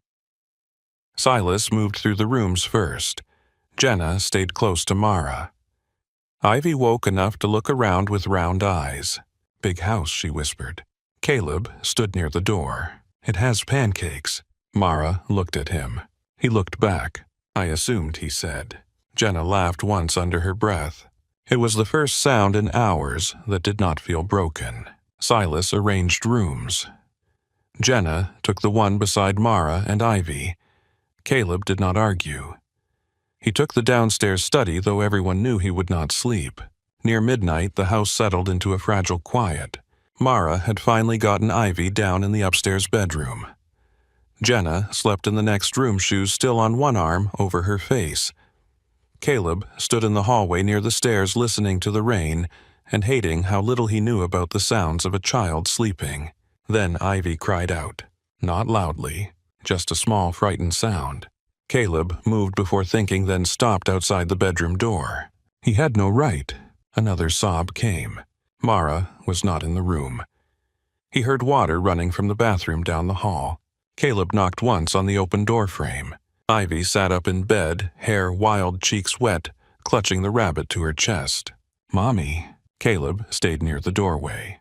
"She is coming." Ivy blinked at him in the dim light. "You sad man." "Yes." "Why?" He stepped inside slowly and sat on the floor beside the bed, not on the mattress. "Because I missed something important." Ivy rubbed one eye. "Did you lose it?" Caleb swallowed. "Yes. My mommy finds things." His heart twisted. "I know she does." Ivy looked at him with her serious little face. "You need help." Caleb let out a breath that was almost a laugh and almost pain. "I think I do." She held out the rabbit again. "Bunny helps." He accepted it. Behind him, Mara stood in the doorway in soft pants and a sweater wet hair over one shoulder. She had seen enough. Caleb turned. For a moment, neither of them spoke. Mara stepped in and sat on the bed, gathering Ivy into her arms. "Bad dream," she whispered. Ivy nodded. "Bunny helping him." Mara looked at Caleb. He looked down at the rabbit in his hands. "I can give him back." Ivy shook her head sleepily. "He sad." Mara closed her eyes for 1 second. When Ivy fell asleep again, Caleb stood and placed the rabbit gently beside her pillow. In the hallway, Mara followed him. Her voice was low. "You cannot make her love you because you are hurt." Caleb turned.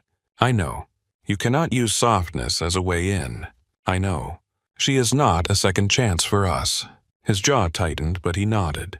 She is not a thing I earned. That answer stopped her. He looked toward the bedroom door. She is a person I missed. Mara's eyes filled, but she did not cry. Do not make me regret letting you near her. Caleb's voice dropped. I have regretted many things, Mara. I do not plan to add that. Morning brought gray light and unwelcome visitors. Evelyn Rourke arrived at 9:30 in a black car, wearing a charcoal coat and pearls, as if a crisis in a coastal safe house were no different from a board meeting in Chicago. Mara saw her through the front window and went cold. Caleb met Evelyn in the library before she could enter the living room where Ivy was eating toast with Jenna. The door closed. Evelyn removed her gloves slowly. You should have called me. Caleb stood near the fireplace. You should have told me you threatened her. Evelyn's face did not change. I protected you. You sent her away. She was a liability. She was 19. She was connected to a dead accountant and a federal investigation. She was the woman I loved. Evelyn's eyes sharpened. Love was exactly the problem. Caleb stepped closer. You stole my daughter from me. For the first time, Evelyn went still. Daughter? The word found the one place her armor did not cover. I did not know there was a child. Mara's voice came from the doorway. You looked at my stomach before I knew. Evelyn turned. Mara stood with her hands at her sides, pale but steady. The silence between the two women was old and bitter. Evelyn's gaze moved over her. The hearing aid. The tired eyes. The woman who had become harder without losing softness. I suspected nothing Evelyn said. Mara walked into the room. That is worse. Evelyn's mouth tightened. Mara kept going. You did not need to know about Ivy to destroy her life. You only needed to make me afraid enough to disappear. Caleb said nothing. For once, the room did not belong to him. Evelyn looked at Mara for a long time. Then quietly, she said I thought I was saving him. Mara's voice shook. No, you were saving your version of him. The door behind them opened. Ivy wandered in with toast in one hand and jam on her cheek. Everyone froze. Ivy looked at Evelyn. Who are you? Evelyn, who had faced killers and senators without blinking, seemed unable to answer a toddler with toast. Caleb lowered his voice. Ivy, this is Evelyn. Ivy studied her. You sad too. Evelyn's throat moved. Mara stepped forward ready to lift Ivy away, but Evelyn slowly lowered herself to one knee. I have been, she said. Ivy offered her the toast. Toast helps. Evelyn stared at it. Then she took the smallest piece. Thank you. Mara looked away because the sight hurt in a way she had not expected. By noon, the outside world found them. Madeline Pierce made sure of it. The first article appeared on a glossy gossip site with a headline sharp enough to draw blood. Chicago developer abandons fiancé for Charleston hotel mistress with secret child. Mara read it twice before the words made sense. There was an old photograph of Caleb and Madeline at a charity dinner. Beside it, a blurry image of Mara leaving the magnolia glass in her black dress.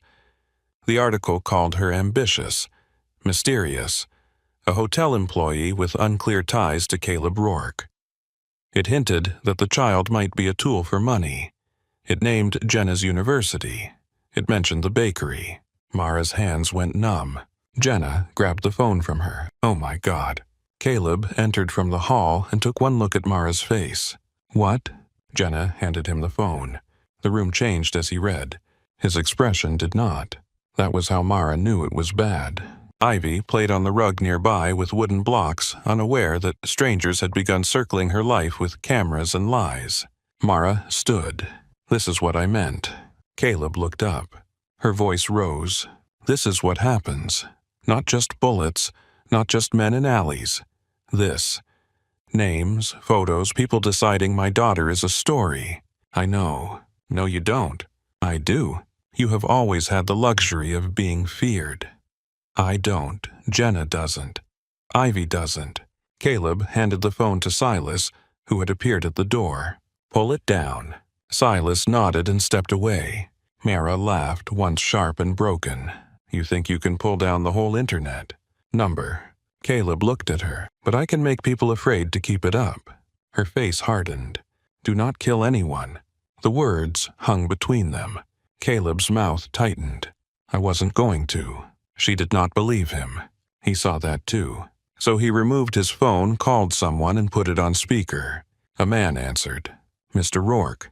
File against the publisher, the photographer, and every outlet that repeats the child's location. Injunction first. Defamation after. Privacy violations if they mention the daycare or school. Use everything." "Yes, sir." Caleb ended the call. Mara stared at him. He slipped the phone back into his pocket. "I am trying to do this your way. My way. The way where Ivy does not grow up measuring love by what bodies it leaves behind." Her anger faltered. Caleb looked toward the rug where Ivy had stacked 3 blocks and was trying to balance a 4th. "She deserves better than my instincts." Mara's voice softened despite herself. "And what about yours?" He looked back at her. "I'm not sure I deserve better yet." That evening, Caleb stood outside the Charleston courthouse with rain darkening the shoulders of his coat. Cameras flashed. Reporters called his name. Microphones pushed toward him in a jagged black cluster. Silas stood nearby. Evelyn remained behind the tinted window of a waiting car.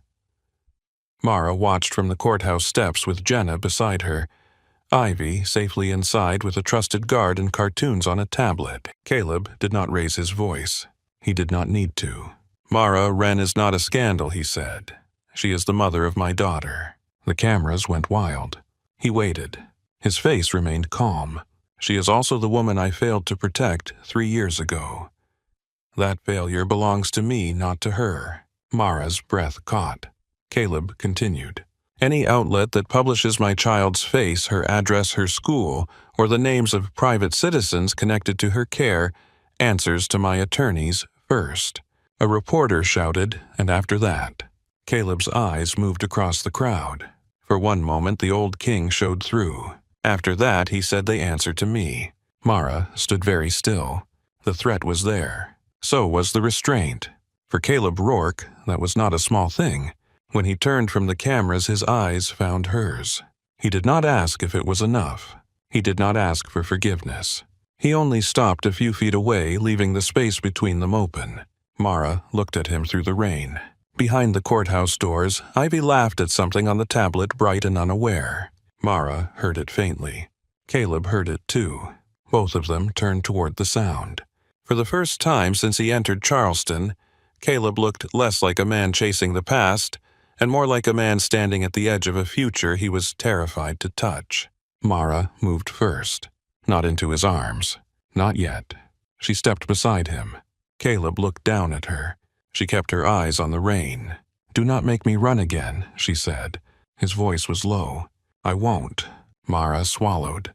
"I am not promising to trust you. I know. I am not promising anything. I know." She finally looked at him. "But tonight Ivy sleeps somewhere safe." Caleb nodded once. "Yes." And in the distance beyond the courthouse lights and the cameras, somewhere behind polished hotel walls and old criminal debts, men who had spoken Ivy's name as leverage began to understand that Caleb Rourke had found the one thing he would not trade, would not bury, and would not let them touch. The courthouse lights followed them all the way back to the safe house. Even after the cameras disappeared behind rain and distance, Mara could still feel them on her skin. The flash of lenses, the shouted questions, the hungry silence that came right before strangers decided what kind of woman she was. Mistress, secret mother, scandal, lie.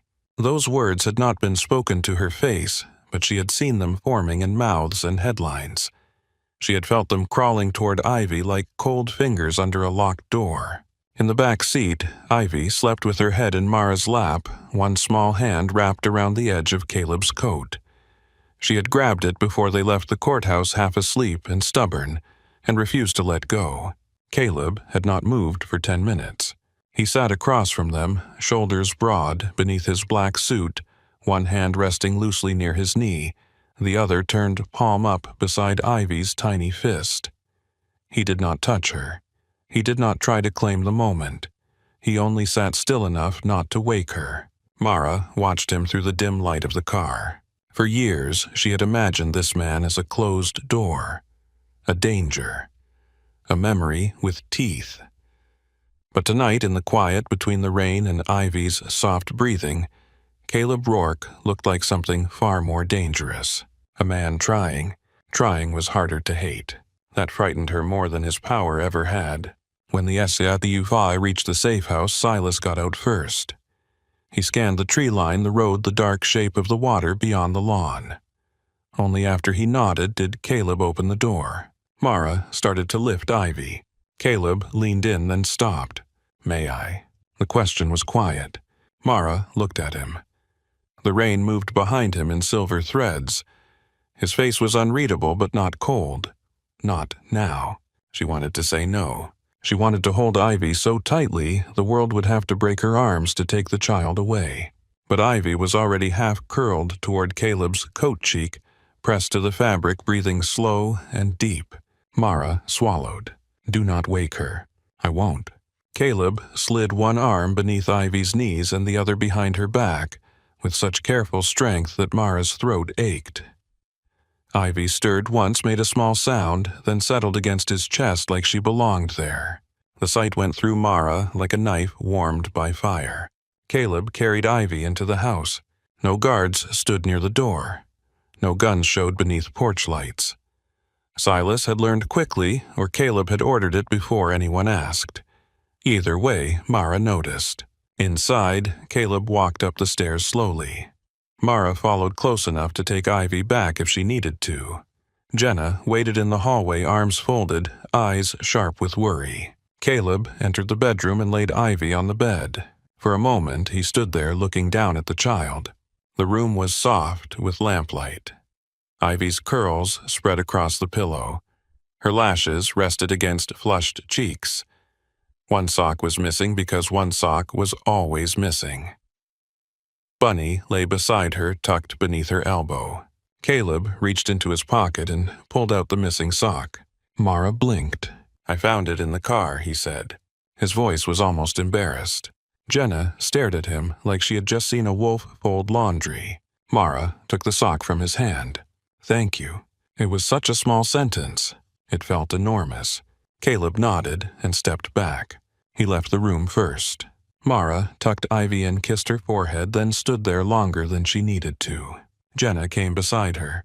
"You okay?" "Number." "Good. I was worried you were going to lie." Mara let out a breath that almost became a laugh. Jenna looked toward the hallway. "He did not look like I thought he would." "How did you think he would look?" "Like a man who came to take something." Mara kept her eyes on Ivy. "He still might." Jenna was quiet for a moment. "Maybe." But tonight he asked before picking her up. Mara closed her eyes. "That is not enough." "No," Jenna said softly. "But it is not nothing."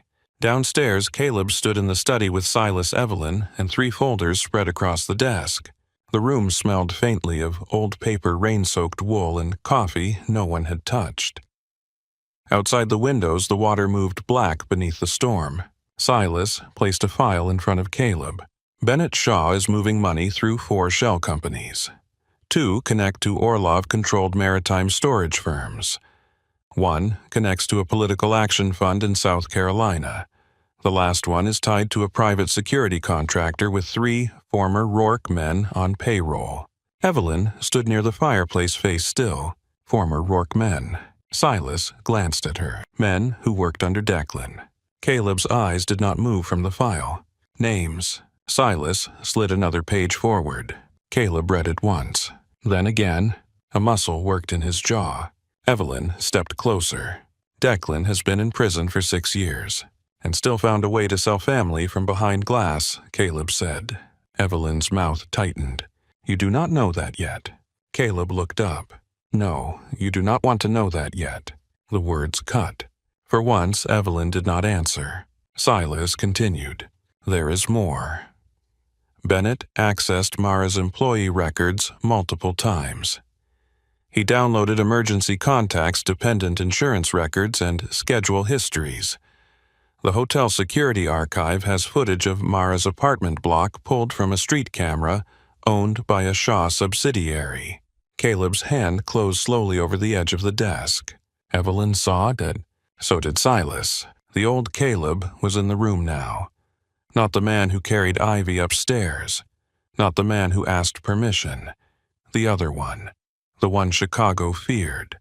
The one who could turn silence into a death sentence. Silas lowered his voice. "I can have Bennett taken before morning." Caleb did not answer. Evelyn watched him carefully. That would start a war with Orloff. Caleb's eyes flicked to her. Good. The word was soft. The room chilled around it. From the doorway, Mara spoke. "Number." All three turned. She stood barefoot in the hallway cardigan wrapped around her hair loose around her face. She looked small against the dark wood frame, but there was nothing small in her eyes. Caleb straightened. "Mara." "No," she said again. Silas quietly gathered 2 pages and stepped back, though he did not leave. Mara walked into the study. "If you take Bennett tonight, Orloff reacts. If Orloff reacts, men move. If men move, Ivy becomes the reason blood is spilled." Caleb's voice stayed controlled. "He used her name." "I know." "He called her insurance." "I know." His eyes darkened. "You expect me to let that stand. I expect you to understand that protecting her is not the same as punishing him." The sentence struck him hard enough to show. Evelyn looked at Mara as if seeing her clearly for the first time. Caleb turned toward the window. Rain ran down the glass. In its reflection, Mara stood behind him, pale and shaking and unyielding. "She was 2 years old," he said. Mara's voice softened but did not weaken. "She still is." That stopped him. "She is upstairs," Mara said. "Sleeping, safe for one night. Do not turn this house into the first memory she has of you." Caleb closed his eyes. For a moment, nobody moved. Then he turned back to Silas. "Call Judge Whitaker." Silas blinked once. Caleb's face hardened into something precise. "Federal warrant. Financial crimes. Privacy violations. Conspiracy if we can prove the Orloff link. Give everything to the people who can arrest him in daylight." Evelyn stared at him. "You are handing this to the law." Caleb looked at Mara. "She asked me not to become the reason she runs again." Mara's expression trembled before she could control it. Silas nodded once and pulled out his phone. Evelyn watched Caleb with a strange, unreadable sadness. "You sound like your mother." Caleb's eyes cut to her. "My mother died because men in this family mistook violence for loyalty." Evelyn looked away. The first federal cars arrived at the Magnolia Glass Hotel just before noon the next day. By then, Bennett Shaw was standing in the ballroom beneath crystal chandeliers speaking to 2 donors about preservation grants and coastal development. He wore a dark blue suit and the easy smile of a man who believed charm could soften any edge. Mara entered through the lobby with Caleb beside her. Not behind him, not hidden by him, beside him. Her hands were cold, but her face was calm. She wore a cream blouse, dark trousers, and her hearing aid in clear view.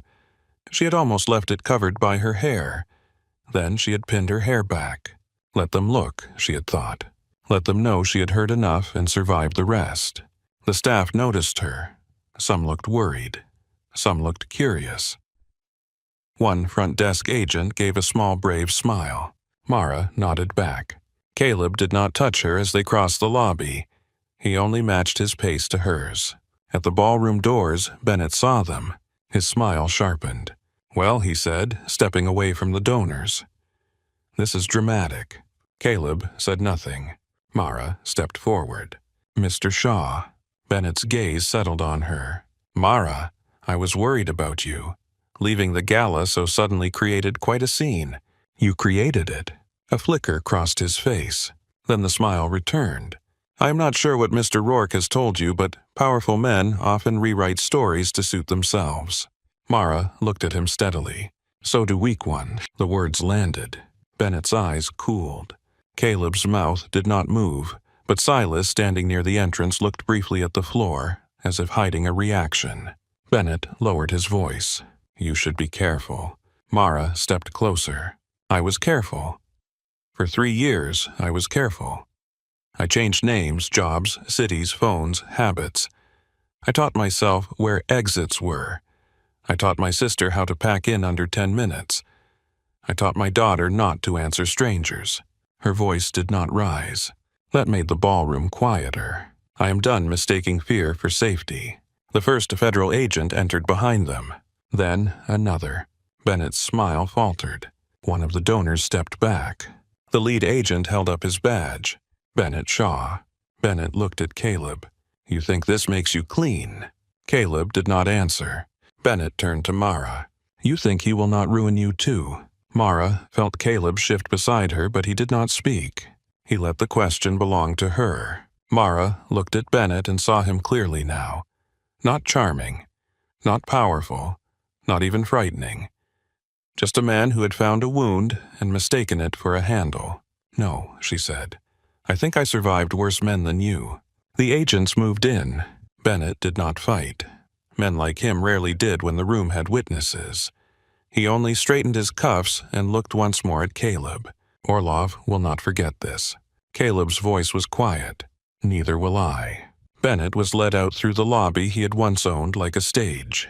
Staff watched in stunned silence. Guests lifted phones. Reporters waiting outside caught the moment through rain-streaked glass.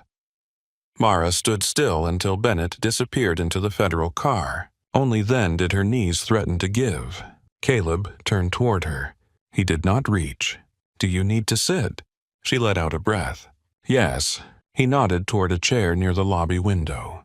Not his arm, not his chest. A chair.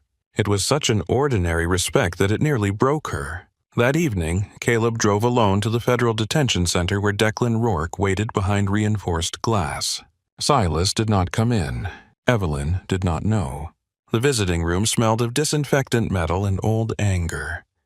Declan sat on the other side of the glass in a gray prison uniform, his hair thinner than it used to be, his eyes just as sharp. He smiled when he saw Caleb. Nephew. Caleb sat. Declan. No warm greeting. I hear you found yourself a woman and a child.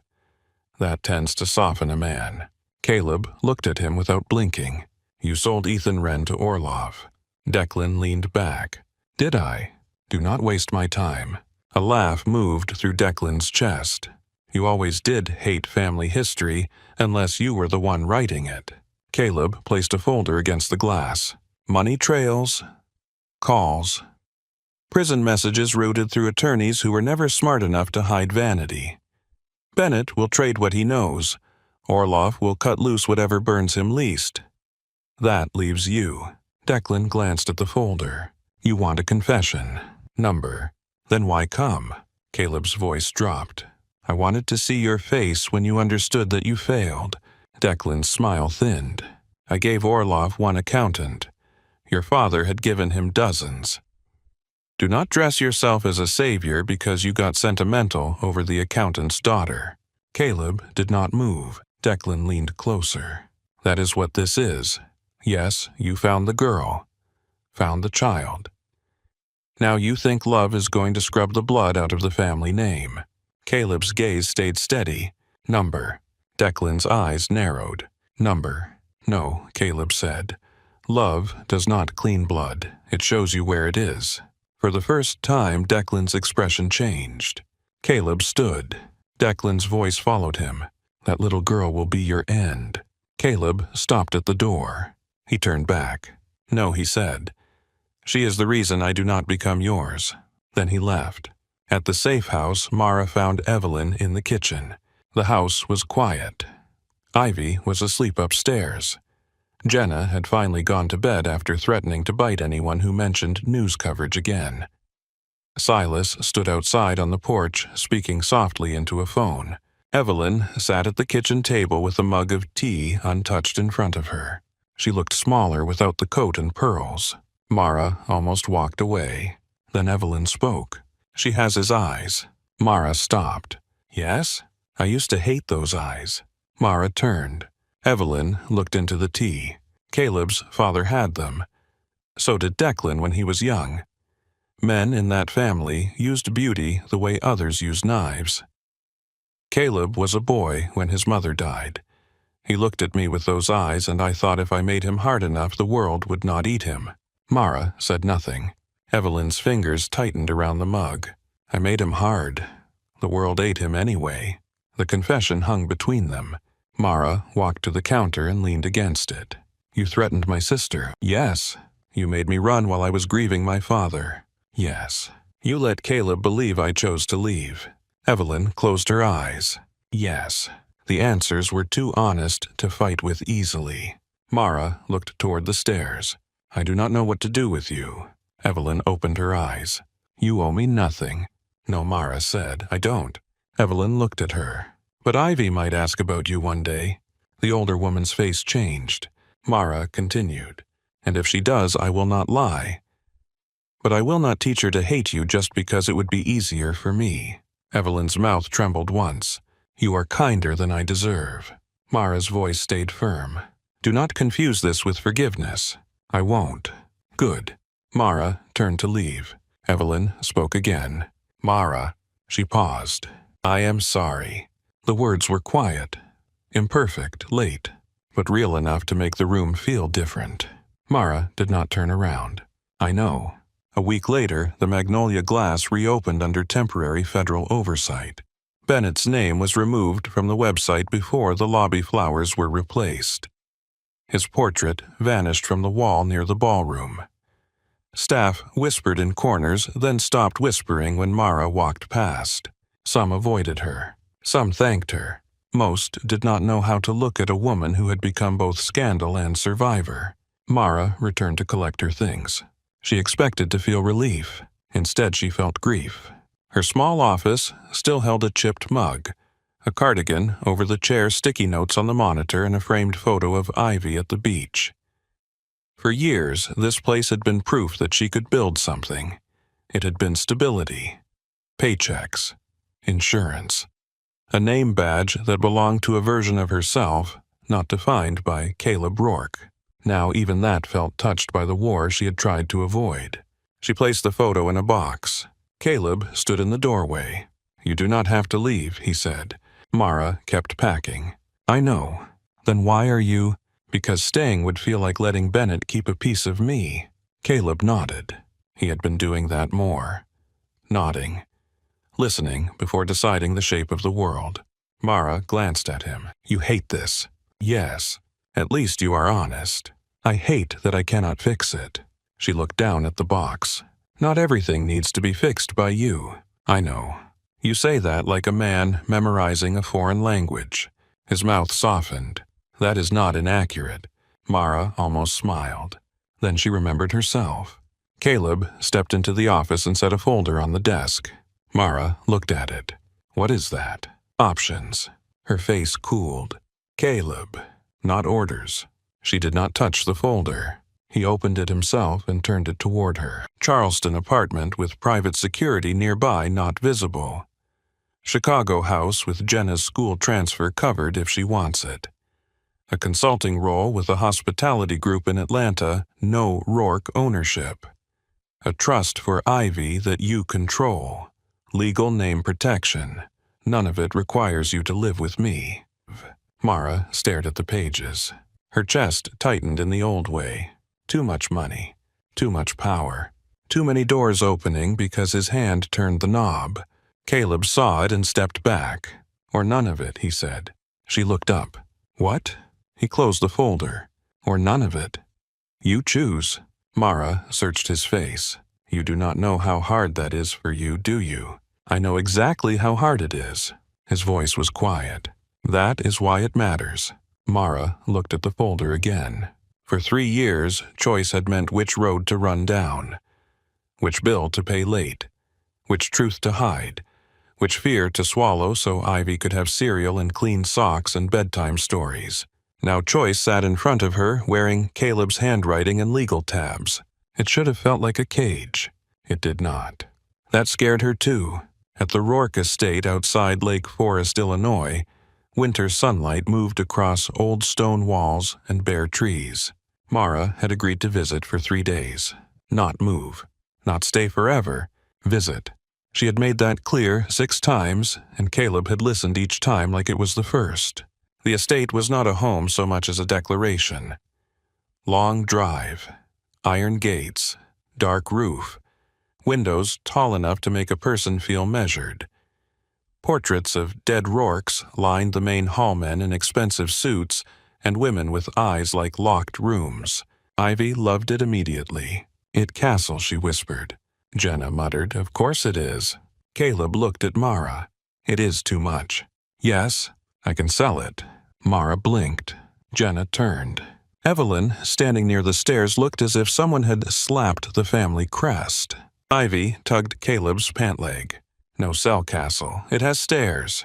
Caleb looked down at her. "Then we keep the stairs." Ivy nodded satisfied. For the first time, Evelyn laughed. Not politely, not socially, actually laughed. The sound startled everyone, including her. That afternoon, Ivy sat in the sunroom with Evelyn, building a crooked tower from wooden blocks. Mara stood just outside the door, watching through the glass. Evelyn wore no pearls. Ivy had placed a blue sticker on the back of her hand. The great matriarch of the Rourke family had not removed it. Ivy held up a block. "This one's sad." Evelyn tilted her head. "Why is the block sad?" "It missed Mommy." Evelyn looked toward the door and saw Mara. For a moment, neither woman moved. Then Evelyn turned back to Ivy. "Missing someone can make even strong things sad." Ivy considered this. "You miss somebody." Evelyn's hand stilled. "Yes." "Who?" Evelyn's voice softened. "My sister, Caleb's mother." Ivy placed the sad block on top of the tower. "Now, it not alone." Evelyn closed her eyes. Mara looked away. Some wounds did not disappear because a child touched them, but sometimes they stopped bleeding for a moment. That night, Caleb found Mara in the estate kitchen barefoot making tea she did not want. Snow had begun outside, soft and soundless against the windows. The house was quiet. Jenna and Ivy were asleep. Evelyn had gone to her room after saying goodnight to Ivy twice, as if she could not trust the first time to be real. Caleb stood in the doorway. "Can I come in?" Mara glanced at him. "It is your kitchen." "That was not what I asked." She turned back to the kettle. "Yes." He entered but did not come too close. They stood in the warm kitchen light while snow filled the dark glass. "I saw Declan," he said. Mara's hand paused on the mug. "When?" "Before we came here." She looked at him. "And he wanted me to become him. That is what men like that always want." Caleb nodded. "He said Ivy would be my end." Mara's face tightened. Caleb continued before she could speak. "I told him she was the reason I would not become his." Mara absorbed that. The kettle clicked off. She poured water over the tea bag. Steam rose between them. "You say the right things," she said. "I have said many wrong ones." "Yes, I am trying to make the right ones cost something." She looked up. That sentence reached her. "What does that mean?" Caleb leaned against the opposite counter, leaving the whole kitchen between them. "I am stepping away from active control." Mara stared. "From the company. From the family operations." Her body went still. "Caleb, Silas will manage security. Evelyn will handle the board. Legal divisions will be separated. Anything that cannot survive without fear should die." Mara searched his face for the trick, the loophole, the hidden price. She found only exhaustion and resolve. "You would do that for Ivy?" "Yes." "For me?" "Yes." "For yourself?" He was quiet for a long moment. Then he said, "I am learning to." Mara looked down at the tea. Her eyes burned. "I do not know how to trust this." "You do not have to tonight. I may never trust it all the way." "I know. I am still angry." "You should be." She gave a small broken laugh. "You are very agreeable for a crime lord." His mouth curved slightly. "Former active crime lord according to tomorrow's paperwork." The laugh escaped her before she could stop it. It was soft, brief, real. Caleb looked at her like the sound had hit him in the chest. Mara saw it and looked away. But she did not leave the kitchen. The press conference in Chicago took place 2 days later. Snow lined the sidewalks outside Rourke Tower. Reporters filled the lobby behind velvet ropes. Board members stood stiff-faced near the elevators. Madeline Pierce did not attend, but her family's attorney sent a statement cold enough to frost glass. Evelyn stood in the back of the room. Silas waited near the side door. Mara stood out of camera range with Jenna and Ivy. Ivy wore a red coat and held Bunny by one ear. She did not understand the cameras. She only understood that Caleb had promised hot chocolate after. Caleb stepped to the podium. No whiskey in his blood. No ring on his hand. No smile on his mouth. For years he said I believed power meant being untouchable. The cameras clicked. I was wrong. Mara's fingers tightened around Ivy's hood. Caleb continued. Power is knowing what you will not sacrifice. His eyes moved briefly to Mara, then to Ivy. I will not sacrifice my family. The room erupted in questions. He did not answer most of them. He announced a restructuring of Rourke Harbor Development, a withdrawal from private security holdings cooperation with federal inquiries into Bennett Shaw and Arkady Orlov-linked entities, and his decision to step away from active executive control during the transition. The business world would call it strategy. The old families would call it weakness. Mara knew better. For Caleb, standing there without threatening the room was its own kind of violence against everything that had raised him. When it ended, Ivy ran toward him before Mara could stop her. Hot chocolate now. The lobby went quiet. Caleb looked down at her, and the mask fell from his face so completely that even the cameras seemed to hesitate. Yes, he said, now. Ivy lifted both arms. Caleb looked at Mara first. The question was there. Mara nodded. He picked Ivy up. Flashbulbs burst like lightning. This time Mara did not flinch. 3 months later, Charleston was warm again. The bakery below Mara's apartment had changed owners and started selling lemon cakes Ivy loved. Jenna had decided to finish the semester before making any big life decisions, which she announced with the dignity of someone who had been forced into too many adult choices too young. Evelyn visited once a month and brought books instead of gifts that looked like bribes. Silas became Ivy's favorite person after fixing a broken music box and pretending the tiny ballerina inside had security clearance. Mara no longer worked at the Magnolia Glass. She consulted for a small hospitality group that wanted to restore historic inns without turning them into museums for rich people. She chose her hours. She chose her clients. She chose when to answer Caleb's calls and when to let them wait. He never complained. That was new too. Caleb lived between Chicago and Charleston. Sometimes he stayed in a hotel. Sometimes on the couch in Mara's apartment after Ivy fell asleep against his side during a movie.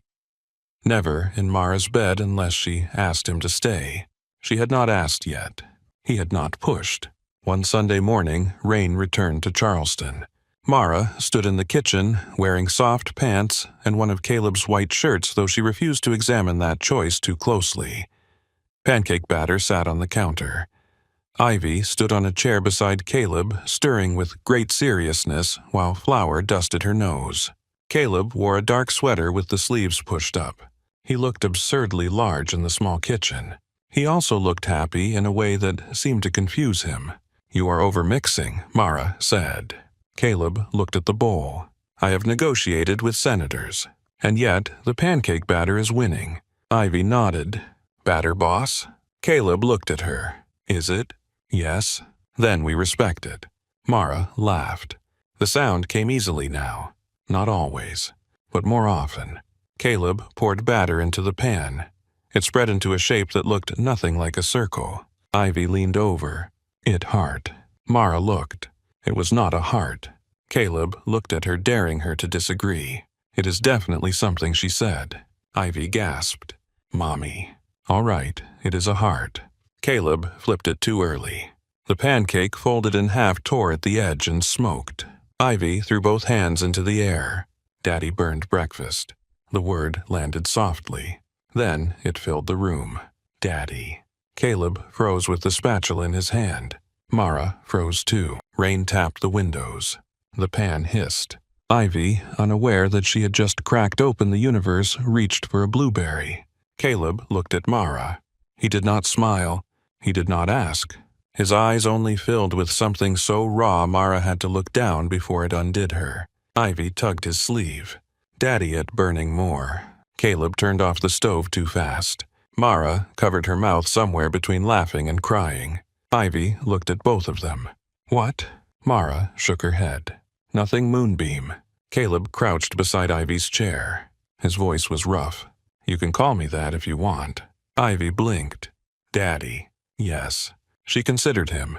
You make bad pancakes. I do. You learn. Caleb nodded. I will. Ivy patted his cheek with a flour-covered hand. Good. Then she returned to the blueberries. Caleb stayed crouched for a moment, eyes closed, her white handprint bright against his skin. Mara stepped closer. She does not give words away easily, she said. Caleb opened his eyes. Neither do you. Mara touched the flour on his cheek with her thumb. I am still scared. I know. Some mornings I wake up and expect to run. I know. I still hate parts of your world. So do I. She looked at him. That answer mattered. I do not know what we are. Caleb stood slowly. He did not touch her until she reached first. Her fingers found his wrist. It was not much. It was enough. Caleb looked down at her hand like it was a promise he had no right to hold too tightly. Mara took a breath. But I am not running today. His voice dropped. Then I will stay where you can see me. Ivy shoved a blueberry into his hand. Eat. Caleb obeyed. Mara laughed again, and this time she did not stop herself. Later, after breakfast had been remade properly under Mara's supervision, Ivy taped a new drawing to the refrigerator. 3 people stood beneath a crooked yellow sun. A woman with brown hair. A little girl with purple shoes. A tall man in black. But this time the man was holding a burned pancake in one hand. And smiling. Mara stood in the kitchen doorway and looked at it for a long time. Caleb came beside her. Outside Charleston shone after rain. Inside, the apartment smelled like coffee sugar and smoke from breakfast. Ivy sang to Bunny in the living room. Jenna shouted from the couch that nobody respected students during finals. Somewhere on Mara's phone, the world kept moving with news alerts, missed calls, old dangers, new choices. For once, Mara did not reach for it. She leaned her shoulder lightly against Caleb's arm. He went still. Then, carefully, he leaned back. No thunder. No vow. No grand rescue. Just 2 people standing in a small kitchen, learning how not to run from the quiet.